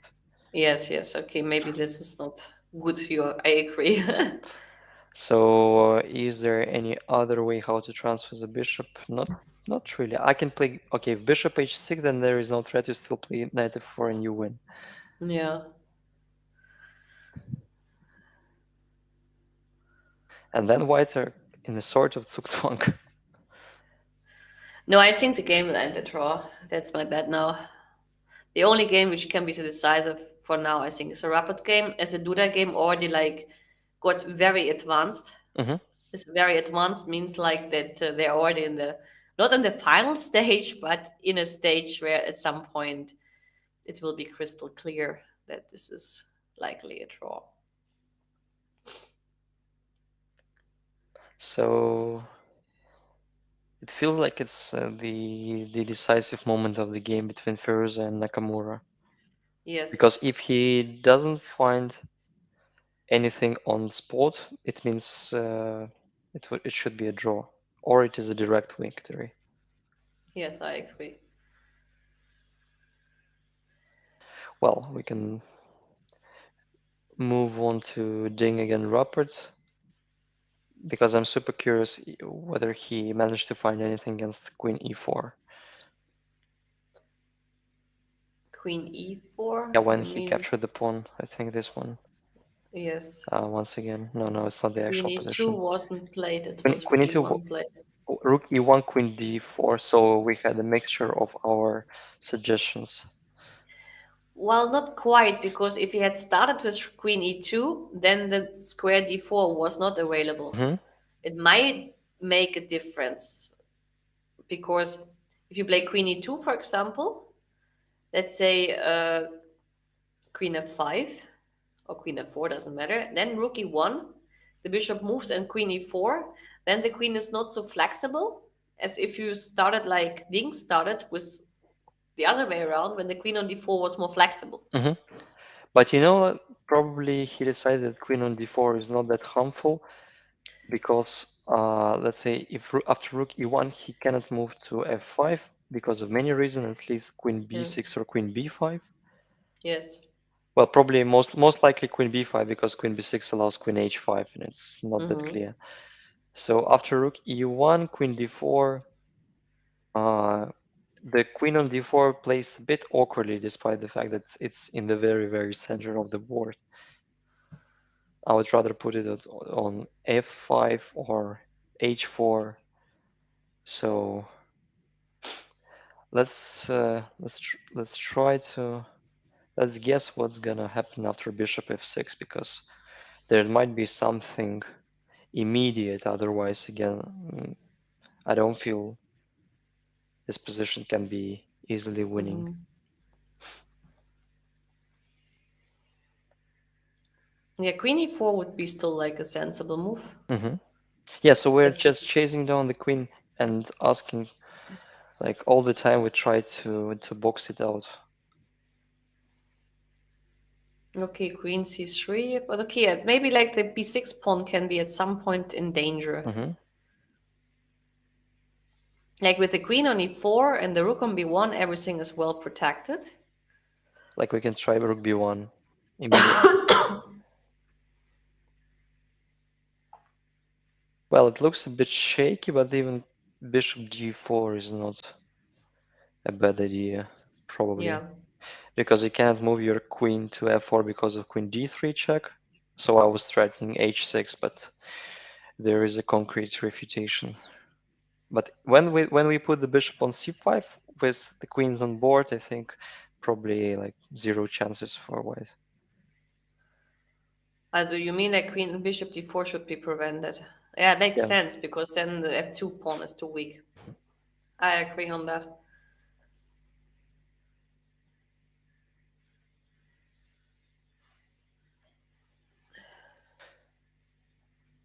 So Rook E1, Queen D4, Queen E2, Bishop F6.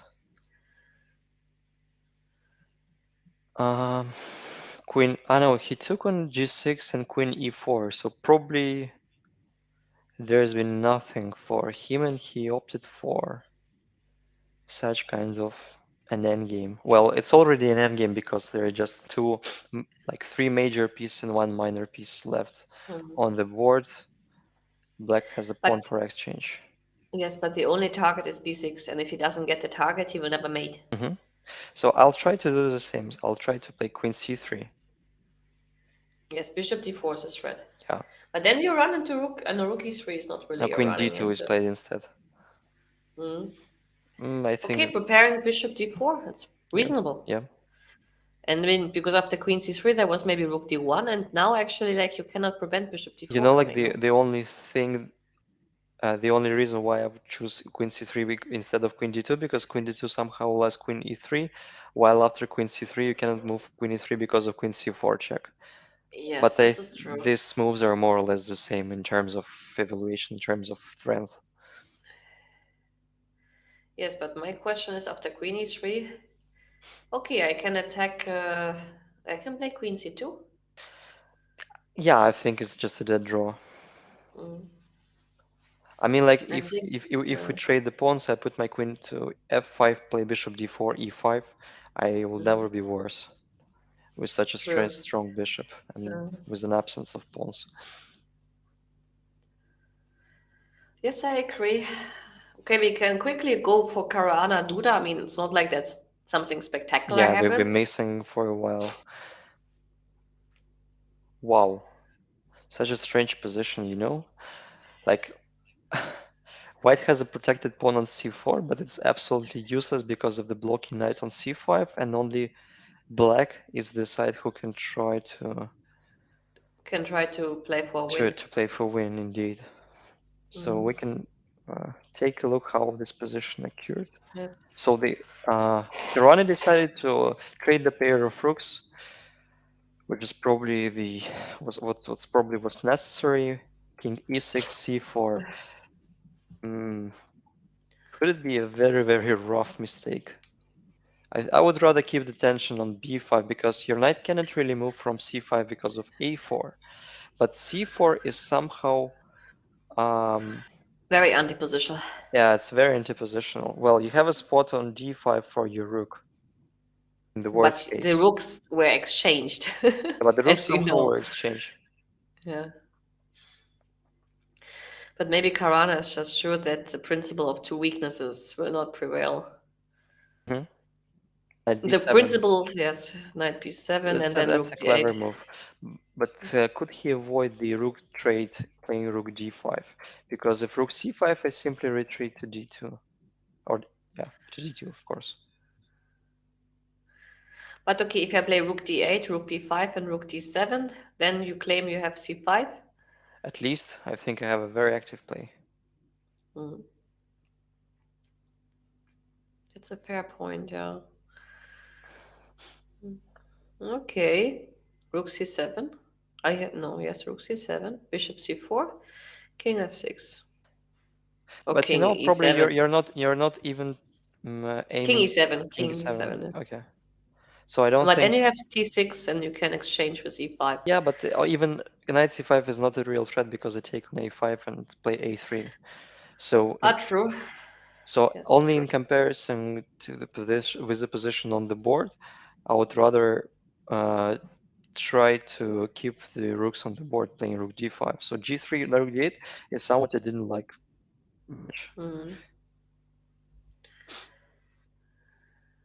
Maybe it's still a fortress, but like f4. How to react after a4? You have to take, no? Maybe I can keep the tension somehow. After a no, after a4?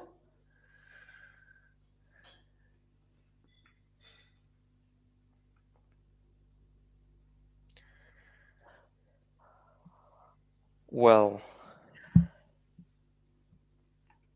I cannot create the pass pawn easily, right? So yeah, first of all, I can try a4. You have to take, I guess, Yeah, no? you have to take. The point being that I play knight a4, and I'm also threatening knight c3 in some lines. Maybe not really, but at least you have to keep an eye on it. Yes. Bishop d3. Yeah, so you play super solid. I just keep the tension preparing knight c3 in some line, playing king d6. Bishop c2. Yeah, and probably you're right claiming there is not too much. But no, I played knight c3 still. Bishop Yeah, bishop b3. b3, and I thought I can take and play king c5, and Then always king d3 with the idea of a3. uh-huh, yeah, fair point.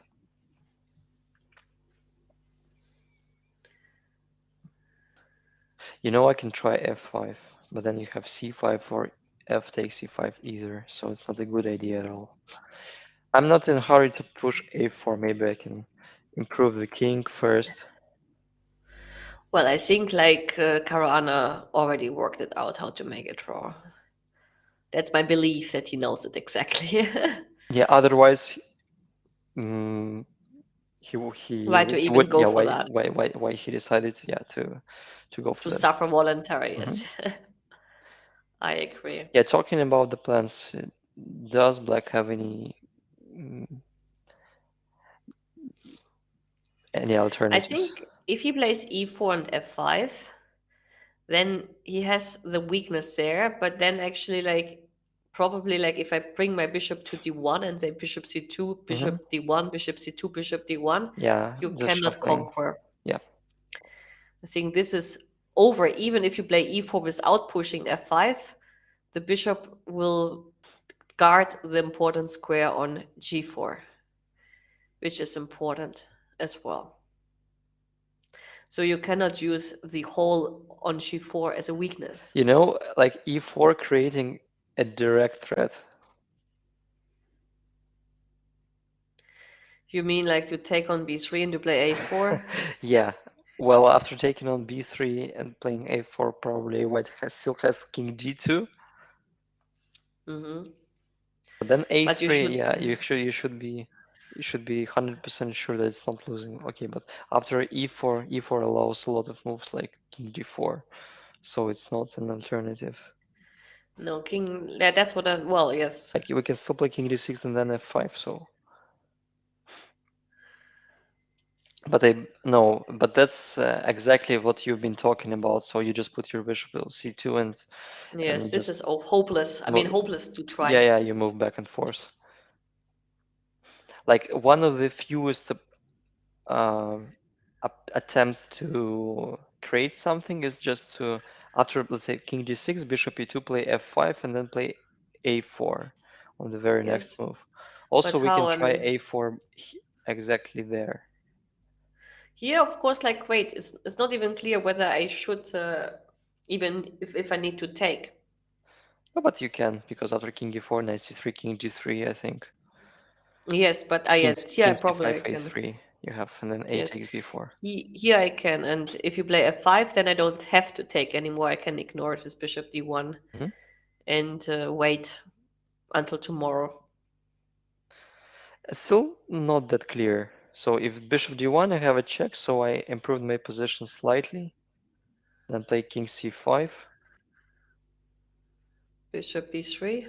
Well, g6 pawn is a potential weakness, so we cannot take on c4 easily. Otherwise, we activate our. I think that's why a5 and then bishop a4, bishop e8 idea can a5, be yeah. smart. So Hmm. it can be double-edged already. Yes. No, I'm 100%, not 100%, this is too much to say, but 90% I'm sure this is Hmm. a draw. I'm still trying to find at least an. If you want something, maybe you should take on f4 to have more squares available. Yeah, but in this case, we give up the d4 square, and I can take even with the pawn. He took on f4, by the way. I think g takes f4 is quite convincing. They actually, like, he took on f4. No, he didn't yet take on it. He played a4, and after capturing on a4, then like a lot of exchanges had been played.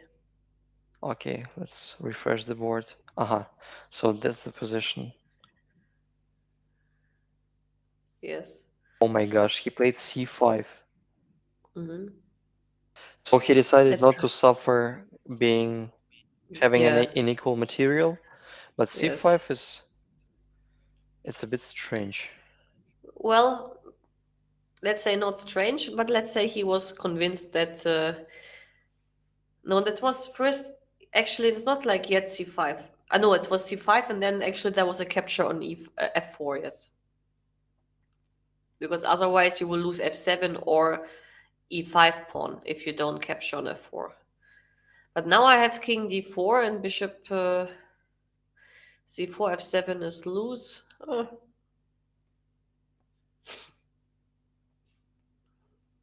So bishop c4. No, I start with king d4 actually, even. Not easy to find. I mean, probably knight d7 or knight a4, but knight a4 makes nothing. Then I can take, sacrifice my bishop against h5 and take on b4 and say, Hmm. la storia finita. So once again, knight d7. Bishop h3 check. Okay. Maybe if this is fixing the pawn is not bad for black. Not sure. It's not probably it's not bad either. It's not good. Maybe king d6 is more flexible just in order to keep the pawn Mm, structure. yeah. King d4 is played, so you've predicted Mm, it correctly. I think king d6 should be the response because at least an idea. We are yes. probably were in time in a very principal but not necessary line after bishop c4 knight e6. I thought we just if white has to take, I mean let's suggest it. King should take, no? I don't Otherwise know. it makes no Maybe pawn sense. takes. Pawn takes, king c4, e5. Take, Take take. taking before g5. I think black wins the game because while we promote, we take control of h8 square. Um, True. King d6 maybe is a move. Okay, maybe king c4 here. King d6 was played. King c4, knight e6. Then it becomes very, very concrete. Um, So you still can disrupt my pawn structure playing f5, yes. but Yes. so I have no choice. I have to take probably. Yes. But like still maybe I can play knight g7. I know you take, play bishop d3, and you're okay. Uh-huh. So probably I take, you play king b4 Wait, no, wait. Like, instead of taking, can I first play bishop d3? or bishop e2. Yeah, you can choose. No, bishop d3 I want to do because I don't want knight f4, and after knight g7 I take. Hmm. Then I thought I can try f4. Bishop e2? Ah, that's the point. I still force you for knight Did g7. you force me? And now I take on b4. You can Yeah, play knight that's super f5. logical. But Yes. but then I'm kind of pinned. I'm kind of chained to protect the h5 pawn, so this position doesn't suit me much. Yes, but this should be a draw. I have a4 and the right pawn is running very much, and you have to hold it at some point with the king, and then I sacrifice for the last pawn. Something like that. It looks still draw to me. Can I try f5 instead of knight e6 immediately? Maybe that's. Rapport made a draw, by the way. Mhm. So he escaped quite easily. I mean, he Yes. did, he haven't done anything like extraordinary. He just made very, very normal Yeah, moves in a bad position. that's true. I think f7, f5 fixing the pawn structure is not that senseless. Yeah. Maybe it's still a draw because you just take and push the a pawn and claim that black cannot really attack the h4 pawn. That's funny. So you play a5. Okay, I have a check, which can be kind of annoying. Annoying. Yeah, because you only have to go king b5. You can go queen B5, c4, yes. and then it becomes Still not less clear. less less clear because I can try to sacrifice my knight for a5 pawn and just push toward the king side, grab the Yeah, last okay, pawn. but which move do you do now? That's the question. If you play f4, I would claim I have bishop d3. Bishop g2 maybe. Or even bishop d3. Because bishop g2 creating a threat taking on d5. Bishop d3 creating the threat taking on g6. But taking on g6 you make a draw, and taking on d5 you win the game. Okay, true. That's a good Well, but point. bishop g3 should be normal as well. I thought I'm in time to win you in a study like mana. If you take on g6, I can play knight f4. Maybe it's not that easy to find a spot how to protect f1 promotion. So you have bishop f7 there. 7, yeah. But then, no, but then it's Now kind what? of risky. It's very risky because I play f2, you play bishop Yes. c4. So I'm moving back with the king, and if I take on h4 and promote the pawn, I think I'll be winning. Yes, but if you go back with the king, it's like kings, like you want to go knight g2, but then I go king b6. You know what you have? You have a6, king c7, a7. That's the point. 7, yeah, that's also like in the pipeline, maybe, but I Maybe, think even king b6. yeah, I'm just in time to make a draw, you know, Yes, because because maybe even king b6 is dangerous for black. yeah, No, it's a draw. So the most interesting game is remaining between um, um, um, Firouzja and Nakamura, but Firouzja had been thinking already for half an hour after mhm. c3. Could that be? Let's take a look. C3, B3. No, B3 was our prediction. So after C3, he didn't make a move yet. Yes, but I wonder, like, what are the candidates?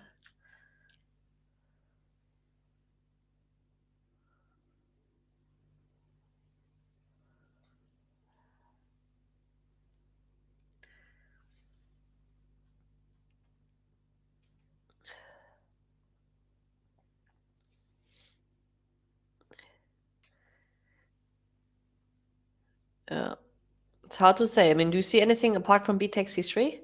No, I don't know how White can, how Firouzja can deceive Hikaru. I mean, like B takes C3 is so natural and a good looking move.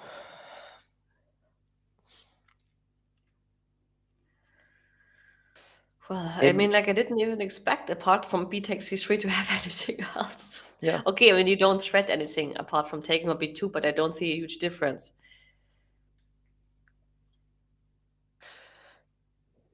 like otherwise there is no reason to gain or give up a tempo because black is just so we can easily give up the tempo when we want because we have a bishop against the knight, which is much like which is the only piece that can give up a tempo.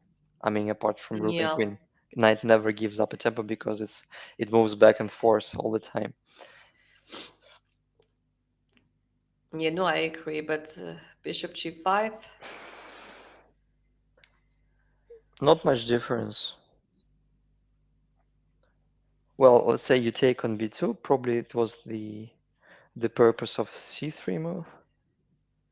But I don't have even bishop c1 and bishop takes b2. That's why. Yeah, yeah. Otherwise, it could be the idea, like, to get it available, the square. So there is no study like victory. Black can simply play e5. Yeah. Or do they? Do they? Are they obliged to play e5? Um, Not yet. Not yet. But in Okay, some time. let's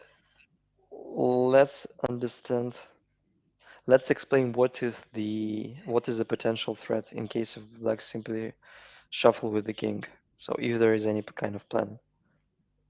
Uh, King c2, so like it shouldn't harm. yes, and I have to play at some point e5 because now bishop c1 is a threat. Hmm. So e5 is forced. And then I'm looking for a study like victory, playing king d3. Like kind of, Knight f4. yeah, so I'm not sure I'm No, in. there's mate on f6. Yeah, it's not. No, no, no. We cannot take on f. We cannot play knight f4. There's mate on f6. Ah, no, there's a check. Yeah, that's a Sorry, I check. didn't see That's that. so okay. We can be a little bit more, little trickier. And make king d2, and then okay, but is e4 here an option? And then b4 a3, or maybe even like now it's too early to play b4, but maybe king g7 back. And then I play king e2. No, but then I'm blundering king of knight f4. So there is a lot of uh, squares where I cannot put my king on. I think I have to start with king e1. Yeah. But are you in this magic square if I play b4 and a3? I thought I have bishop c1 in the end. Yes. Bishop c1, knight e7. I start with b5, Knight takes. and knight takes. But then I play bishop a3. Maybe I'm in time. So I cut off your knight. E4? No, but come on, I have bishop b2 all the time. Well, I can take on h7 and you play. I play bishop g6. I got it. Yes, I got it. Yes, it's true. I got it.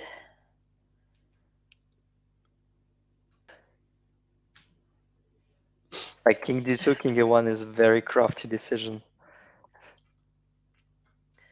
Yes, we will see what he has to play because at some point he should move. He's been thinking for how long now? He takes his time. Almost. He's still. Both players have. Pardon me. They both have 1 hour. So this is 1 hour increment. No, okay, like Hikaru should have like the time what he got after move 40, and Firouzja should maybe even have the additional hour, which Half an I'm hour. not No. not sure. They both crossed the. Now it's move Mm. 42 for white. Yes, maybe it's a good time now to make a break Yeah, it seems to be that. and to wait what other moves coming. Both pairs of players will take the time and decide what to do. Yes. It's very difficult over there. Well, stay tuned. Will be soon.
We're back to the studio after a short break. Not a lot of moves we received after having a light relax. So only b takes c3, knight c3 was played in Firouzja against Nakamura. And honestly, I don't think there's a difference between all the possible king moves here, including king a1. Yeah, yeah, king a1 looks just outrageous. Yeah, but actually, like, keeping the square on b2 available, but as we said, like, the moment bishop c1 is played is the moment e5 will Hmm. happen on the board. But I think we've found some very,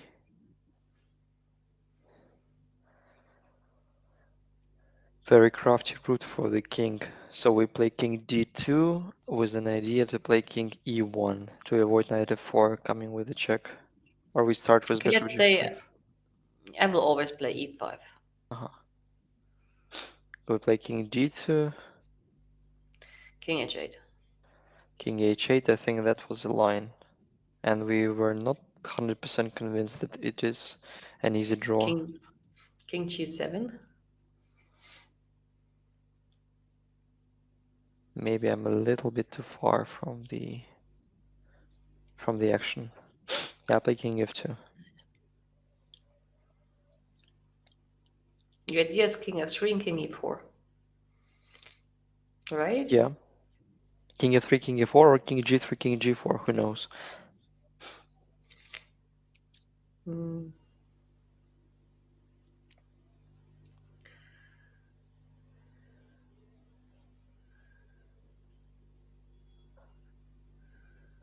So obviously we have to check b4. No, but it's not. Okay, king c2. Knight d5 is probably Forced. forced. The only reasonable move. Mhm. Knight e4 looks very, very Bishop c7 and you give unprotected. up. Yeah, bishop c7 immediately. Yeah. Knight d5, and then I think this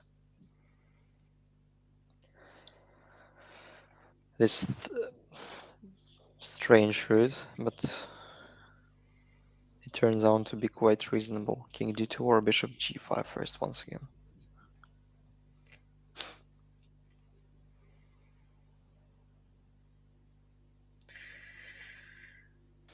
I'm just thinking I mean, like when the king is on f3 or on e4.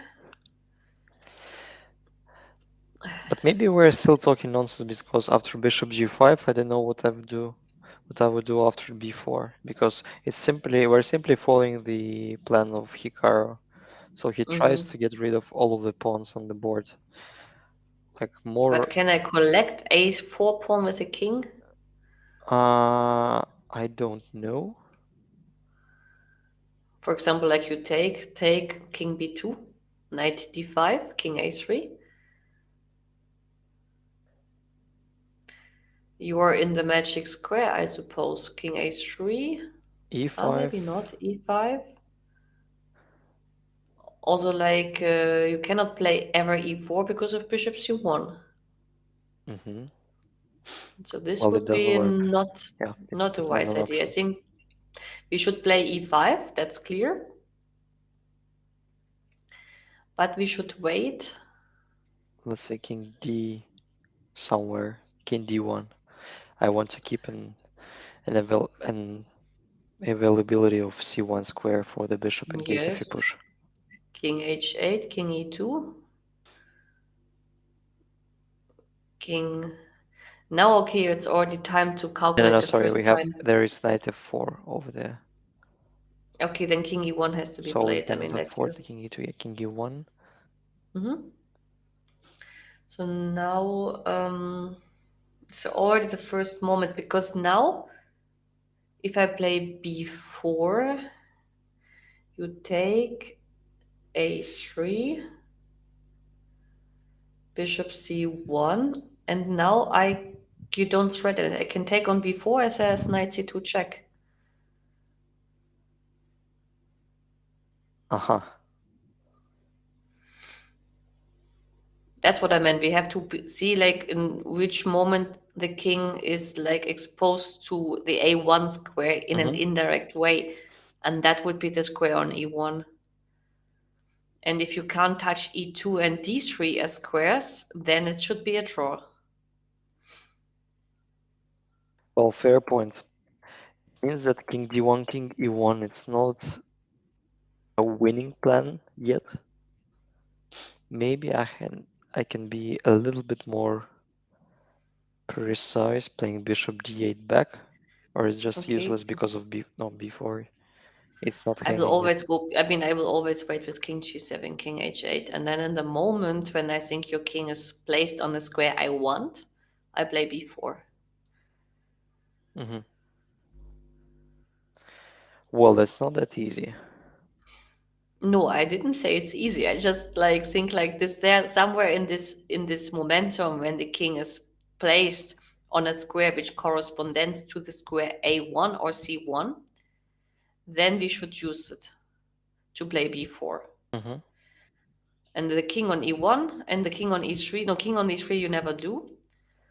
But the e1 square is in this case not accessible. And if after king e2 I always have knight f4 check, it's the same. And this means it's a deadly draw, unless after king e1 before we miss something. e5 is clear. King d3 is queen is surely like knight f4. Mm-hmm. King d2 is possible, but then king h8, we wait. Now king e2 again, knight f4, king e1, and then the only route which is left is the e1 route, and then again b4. And this we have to check maybe a little bit more carefully. Maybe we can check after king. So probably we lured king on h8 and then we push king d3. Can we? Knight f4, Take, but we're take, not in take. time. We're not in time. King e4, I think you can just play b4, a takes b4, king a3, a3. No, not a takes b4, sorry. No, but king otherwise it's f. just the same. King Yeah, f5, you but even take on after a3. yeah, but even after king f5, I could even play f3 because after king f6, f2, it's not. I go to Mm-hmm. h6, f3. And then king Nope. g5, king g7 all the time. Hmm. So it doesn't work as well. No, but this just means like okay, we can once again check king e1. This is the only interesting part. I think Mhm. king e1 here and b4. You have to take, no choice. And you have a3, a3. and you have to go bishop c1. I would say otherwise, no choice unless we miss something. But I And then after knight b2, we can try knight king f2, knight d3, then king e2 probably. yes, because now we should thread. You don't have bishop e2, so we use knight e5.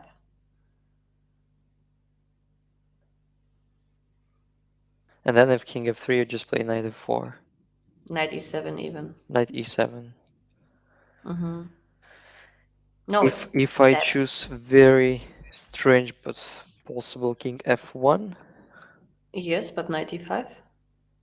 knight d5, Yeah. then you take the control of b2 square. So if I take, you play knight Yes. f4. You never have bishop e2. That's the funny part. Mhm. At least not immediately. Can I somehow prepare uh, like playing king d1, or King h8, is just waste? Then I play king d2. king g7.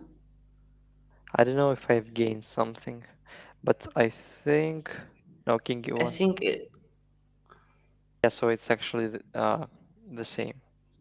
it doesn't matter if the king is on h8 or on Hmm. g7 because it's always about the square on b2, Yeah, which is a winning square if you make it. and the gap if we take on f4, if we take the knight, is just so big, so it's Mm, not important whether king is on yes, g7 or h8. Well, yes, at least it was, I think it's a good try by Alireza, but I mean, the crucial point was where he decided to trade the rooks after rook f8. Maybe it yes. was a little bit wiser to keep the rooks on the board? Let's say playing No, rook c1 or rook e1. Can we? yes, I totally agree. I'm just checking actually. I mean, I'm just curious to check whether like the trade was a mistake according to the guys who knows I think more than I us, think the engines. probably not, but like human-wise, maybe after rook e1 there might be more pieces on the board and more chances to convert the slight slight age. No, after rook takes f8, you lose almost half a unit. So rook e1 was much better. Rook c1. Rook c1 or rook e1 was much better. Like you lose at least, okay, not half a unit, but 0.3, 0.4 you lose. And that could mean, especially when the evaluation is only like 0.6 and there are only minor pieces on the board and little material, it's a very huge indication that this Mhm. is draw. Because the computer usually underestimates the possibility of fortresses. Mm-hmm. Maybe like he was sure that he would outsource him in terms of tempo Hmm. and Zugzwang, but likely like he missed either the idea of c3. That was the first idea he might have missed or underestimated. And the next thing is like that after king e1, it's really b4, and then also in this case the story is over. I think Fabiano just ended his game against Yes, Jan-Krzystof yes, Duda. We briefly take a look on it. but it happened as we expected, I guess. No. Yeah, absolutely. So he pushed f5. What was your suggestion? Yes, f5, take, and bishop e2, bishop f3, knight g6, and okay, they blitzed it down. Because yeah, there is Hmm. no chance to win it with black pieces with this destroyed pawn structure. Yeah. No, okay, I mean, Duda was always having a small edge, Mm-mm. but never enough to claim a win. Still impressive as black to have absolutely zero problems. Against Caruana. Hmm. But I guess also Wojtaszek must have helped him because Wojtaszek is like a well-known Knight of player. It's like his life weapon. Hmm. So since Duda played Knight of, could be an indication that he's really well prepped in that lines. And neither really suits his style of play because he's a very Yeah. good tactical player. Hmm. So what is your next tournament? I think, well, I'm planning to play Spanish national champ. You mean it's a league or it's an No, individual tournament? individual. That's the first time I'll play the national champ. So Championship. the reigning champion is Rizaga, but probably he will be in India that time. It clashes with the Olympiad? I think so. But this is It's strange. I strange mean, because like, in this case I will be like a number one starting rank in the Spanish championship. I wanted to say, like, good chances. Yeah, maybe Salgado will play, but he refused to play Olympiad. It will be a bit strange to play Spanish championship instead of Olympiad, while I think he might be invited to play Olympiad. I guess so. Yeah. And probably I'll play Paris Open Championship in July, just an open tournament for 5 days. Mm. Yes, Paris in July. It's not so bad. It's not that bad. Yeah. And yours? Just the Olympiad. So well, I think even I would be invited to Olympiads. I would rather think before agree playing Because you're there. afraid of India? Well, no, I'm not really afraid of India as a country. I'm afraid of some stomach issues that can appear. You know, Have you been to India before? no. Okay, then I got the point. Because those who had been in India, usually, I would say they're quite safe. Mhm. I was 10 times in India, and my stomach is brutally strong. But yes, since my boyfriend comes with me, I'm worried for him. It's his first time in Asia. And I'm a bit scared of absence of like meat dishes because I'm not a fish eater, and I know Indians do like eating fish. Well, in India, it's the following: the more south you go, the more vegetarian they are. Hmm. But chicken, for some of them, is not considered vegetarian. Hmm. So chicken you will always get, even in the south of India. Just in the south of India, vegetarian food is quite common. Recently, I've been to various Indian restaurants, and all the time I've ordered chicken masala. So I sometimes I do like Indian cuisine, and if you try it once in a month or even like much rare, less often, your stomach sh gonna feel good. No, but it's the funny thing is like if you eat in Indian restaurants in Europe, there's no danger because all the water is used is European water. The problem is like when there is like uncooked water getting somehow inside the dish when it's already cooked, for example. So it's not like the bacteria are not killed because they are Hmm. dying. And for example, if you eat salads and stuff like this, in Indian restaurants in Europe, they have no risk because whatever bacteria or viruses you can get, they are European connected and your immune system is used. So the danger is uncooked water in any kind of food, especially salads you should not eat when you're in India and not used. Well, but isn't it enough just to boil it? For example, in India, if you just boil the water. Yes, no, of course, but if you go to the restaurant and you order a salad and the salad leaves Uh-huh. are Are not, cleaned with yeah. water, Hmm. then you understand that you get in touch with uncooked water. Hmm.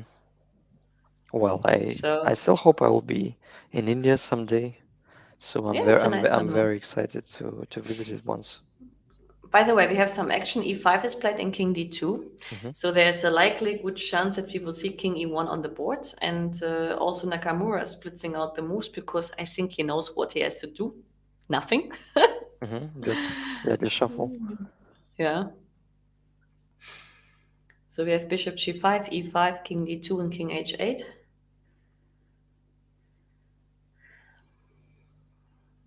I wonder actually, like, to like. I mean, I can't see the face of Nakamura because if you can see it, then you would see in his face whether he's bored and expects his opponent to offer a draw or not. Hmm. His face would tell. Yeah, yeah. His face expressions are like they're exceptional, literally. Mm-hmm.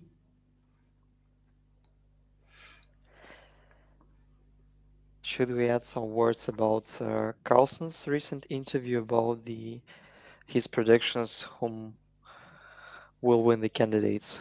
Because I think he was betting on Caruana or Ding Liren. Ding Liren, yes, I agree.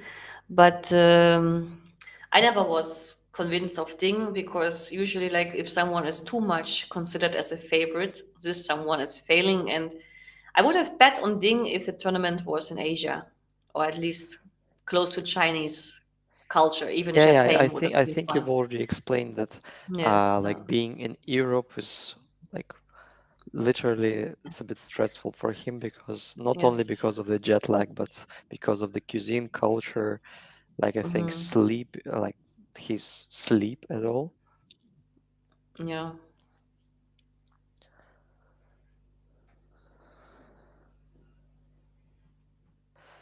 But like a lot of Indian players got used to European tournaments, so for them it's more or less the same to play in India or in Europe. So they're just playing all around the world. Maybe they play like almost 300 classical games per year. Hmm.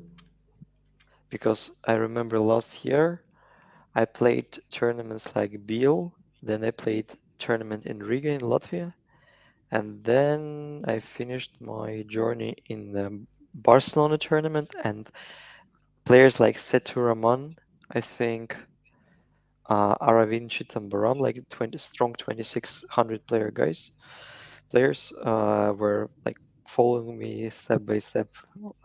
Of course, I'm exaggerating. It's not true. I mean, but it was a coincidence that we played the same tournaments together all during all summer. Yes, okay, but when Indians come to Europe, they usually play like 3 or 4 tournaments in a row. Otherwise, Yeah, otherwise the it's way is too senseless. Yeah, long. yeah. The way is too long to Hmm. do that. When I usually go to India, I'm not planning to play a lot of tournaments in a row. But yeah, have you ever played in India? Oh well, I wonder you played there I played there one time and I decided I never want to play again. in India. Yeah. But not I mean like I like the country. I like the people, but like when you're German, you are very much used that if someone is promised, then this promise is kept. And like Germans are very, very sensitive about that. Hmm. And when they promise you certain kind of conditions, like, single room, 4-star hotel, 9 rounds, average of 24 plus, these were the conditions offered. And then you come there, and instead of a free day with 9 rounds, you have to play 11 games and a double round. Then the average is not 24 plus, but since it's 11 games, it's 23.50. Hmm. And then the prize money is 30% cut because we are foreigners. And suddenly, and the 4-star hotel changed into kind of abshitje. Hmm. Then, of course, like you would be surprised that these things can happen. Yeah, not in the good sense of the word. I may imagine it. And this was a moment, like, I mean, like, I was very stupid in this time because, I mean, like, if it would happen to me now, I would just take a flight ticket and go and just, like, do your own stuff. Hmm. But I was maybe too young. Okay, too young is like 10 years ago, it was something like that. Almost 10 years So ago. you And decided I was, to play the I played, tournament. I played the tournament. Okay, that some conditions improved. For example, like since Daniela was there, she could change things. Like we got a hotel finally, not an Abschichitje. And we also got the prize money without 30% cut. But we had to play 11 games instead of 9. And the average was lower. And since, like, on the first day, you have to fight to get some of your rights, it's like for me so irritating that if something is wrong outside of the tournament, it affects my play too Hmm. much because I'm too sensitive. And that's why, like, now of course I understand how sensitive I am, and if such things happen to me, I would not play because I know I would not be able to perform, and I played horribly. Hmm. And that's the thing. Especially in India, where like Yeah. most players are underrated, and they No, just not in, I mean, these girls were all kind of well known. It was not about that. It was ah. just about the fact that you come there, you expect a free day, and suddenly you have to play a double round, and then you have to fight. And they should have learned from this. If I would have just gone, then they had like 11 participants. Maybe they would have played 10 games. But if we should have, but to tell the other foreigners to go Hmm. was hard because, okay, they spent money on the flight tickets. They would get the flight tickets back if they played the tournament. Yeah, it's all about you're willing to give them a lesson uh for not But being. the thing is, like, I was already like a week beforehand in Delhi, and I had to go back to Delhi anyway, so I would just have returned and stay with my friends in Delhi until like my return flight to Germany was. So I would have had a nice trip instead of playing a horrible tournament. So it was not such a hard decision, just somehow it didn't cross my mind to do that. Also, there are Maldives and Goa nearby, so probably you could Mm. took flight from Delhi. Visa, but it's also like a visa. No good for this, not. But anyway, nowadays I would of course just go and give them a lesson. Hmm. But when you're like about 30, you're like more determined to make a decision. When you're like in the 20s, like you are, I was very, let's say, I was not such a strong character like I am now in a way. I don't know if it's about being strong character. It's just No, it is because the only one from us who basically like fought for our rights and improved things was Elina, and she was the oldest there, and she was so determined that I was really like, hmm. she was my hero. Well, hope it will never happen again. And No, it will never happen again because I will never play a close tournament in India. ah, Trust me on got it. that. Just I warn you, if you're ever invited to an Indian tournament, closed one, think twice. Well, I would think thrice even I would be invited to play Olympiad. It's now especially Mm. playing round robin tournament, I would think twice at least, following your advice. No, but okay, if you go to India, you just need at least 3 tablets with you. You need ibuprofen, you need doxycycline, it's an antibiotic against malaria, in Hmm. case you get malaria. Is there malaria in India? I thought it's only an Yes. African disease. Mm-mm. There are mosquitoes, and this is actually monsoon time, so the possibility to get probability to get malaria, even in Chennai, are not so low. Wow. There's typhus, which you can get vaccinated for, but I'm so sensitive in this regard that I was 10 times in India that I believe nothing will happen to me. So you have a very high level of antibodies against any I kind have of a disease in not India. not for typhus, of course, because Yeah, of course. but for the general like stomach issues, I'm not concerned. Well, King E1 was played, so now if B4, I think we will have a draw, and if I see B4, then before also and came played immediately. immediately. Yes, and okay, then it's clear that Hikaru worked it out. So it turns out to be more or less easy day in the office Yes, compared comparing to to yesterday. yesterday, yes. Today they were calm. Yes, today was a. It's a Sunday. I mean, come on, Yeah, Sunday yeah. people don't work. It's a sin to work too hard on Sunday. Yeah. And tomorrow is a rest day for everybody, just to be sure that not to turn in tomorrow for this event. Likely there are some other events running online. I'm sure about that. Mhm. Just not the candidates. They have a rest day, and I bet that they usually play in a rhythm of 3 games on a rest day, apart maybe from the last rounds. But usually it goes in this pace. Mhm. So generally, the players will have rest days every 4 days. So they play 3, 3, 3, 3, and then Mm-hmm. play 2 in the end. And in the case of tie breaks, obviously they don't have a rest day. They just play the next day after the last classical game ends. Yeah. So that would mean A takes before A3. now bishop c1 was a move. There's no choice. Mhm. And knight takes b4. Once again, so uh, It's on the board already, yeah. Bishop takes a3 is not a good idea. I think it's still a draw. Probably, yeah. Make a check. I play king d2, Yeah, king and e3. here we go. Yeah. Well, the players should agree on draw, and now I see that Firouzja is even lower in time than Hikaru.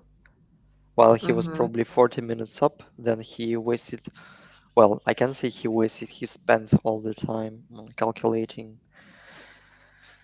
the endgame, but it was much easier to play with black pieces in order they were not willing to win the game. They were Mm-hmm. a little bit suffering, but not much, just shuffling the king back and forth and waiting for the right moment to push b4 when the king stood on e1. Thus, we have no, we don't have this kind of position. We have knight on b4. Is Yeah, there any kind of alternative if I move my king now? For example, like king e2? king e2, like king d2, which looks a bit awkward, but who knows? But then actually, like, I simply go back towards the g6 pawn always, and I don't bother, right? Yeah, so you just make pre-move knight d5, knight, but like king d2 is played. Yes, knight d5 will be played Hmm. after king d2. and I mean, they. let's see if yes, the only move you shouldn't do here is a2. That would be Mhm. not a good idea.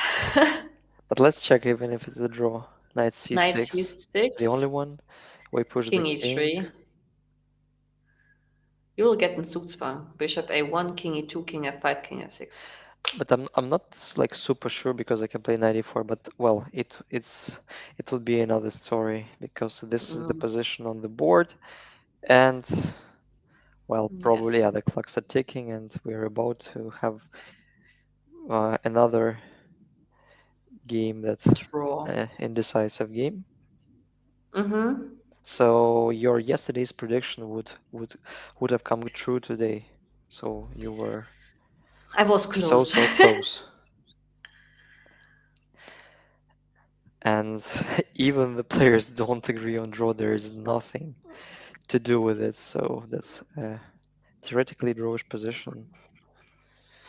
So maybe we announce the pairings of the next round Yeah, let's before do it. closing the show. Just to. So to keep everybody up, so we have Rapport playing against Nakamura. They are both on 50%, if I'm Mhm, not mistaken. Nepomnyashchy with +1 faces Firouzja. mhm. Duda with 50% faces Radjabov, I think, with -1.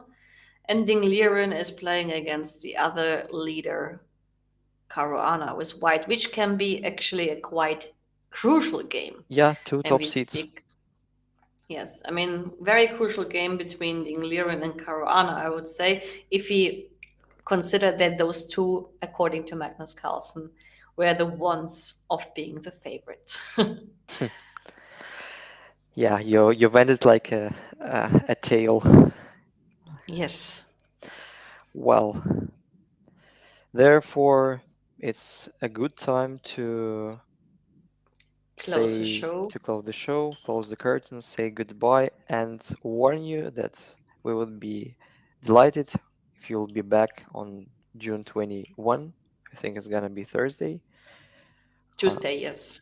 I think it's not changing, 3 p.m. Madrid, Berlin, Paris, whatever time. Stay tuned and Have a nice have evening. a nice evening. Bye.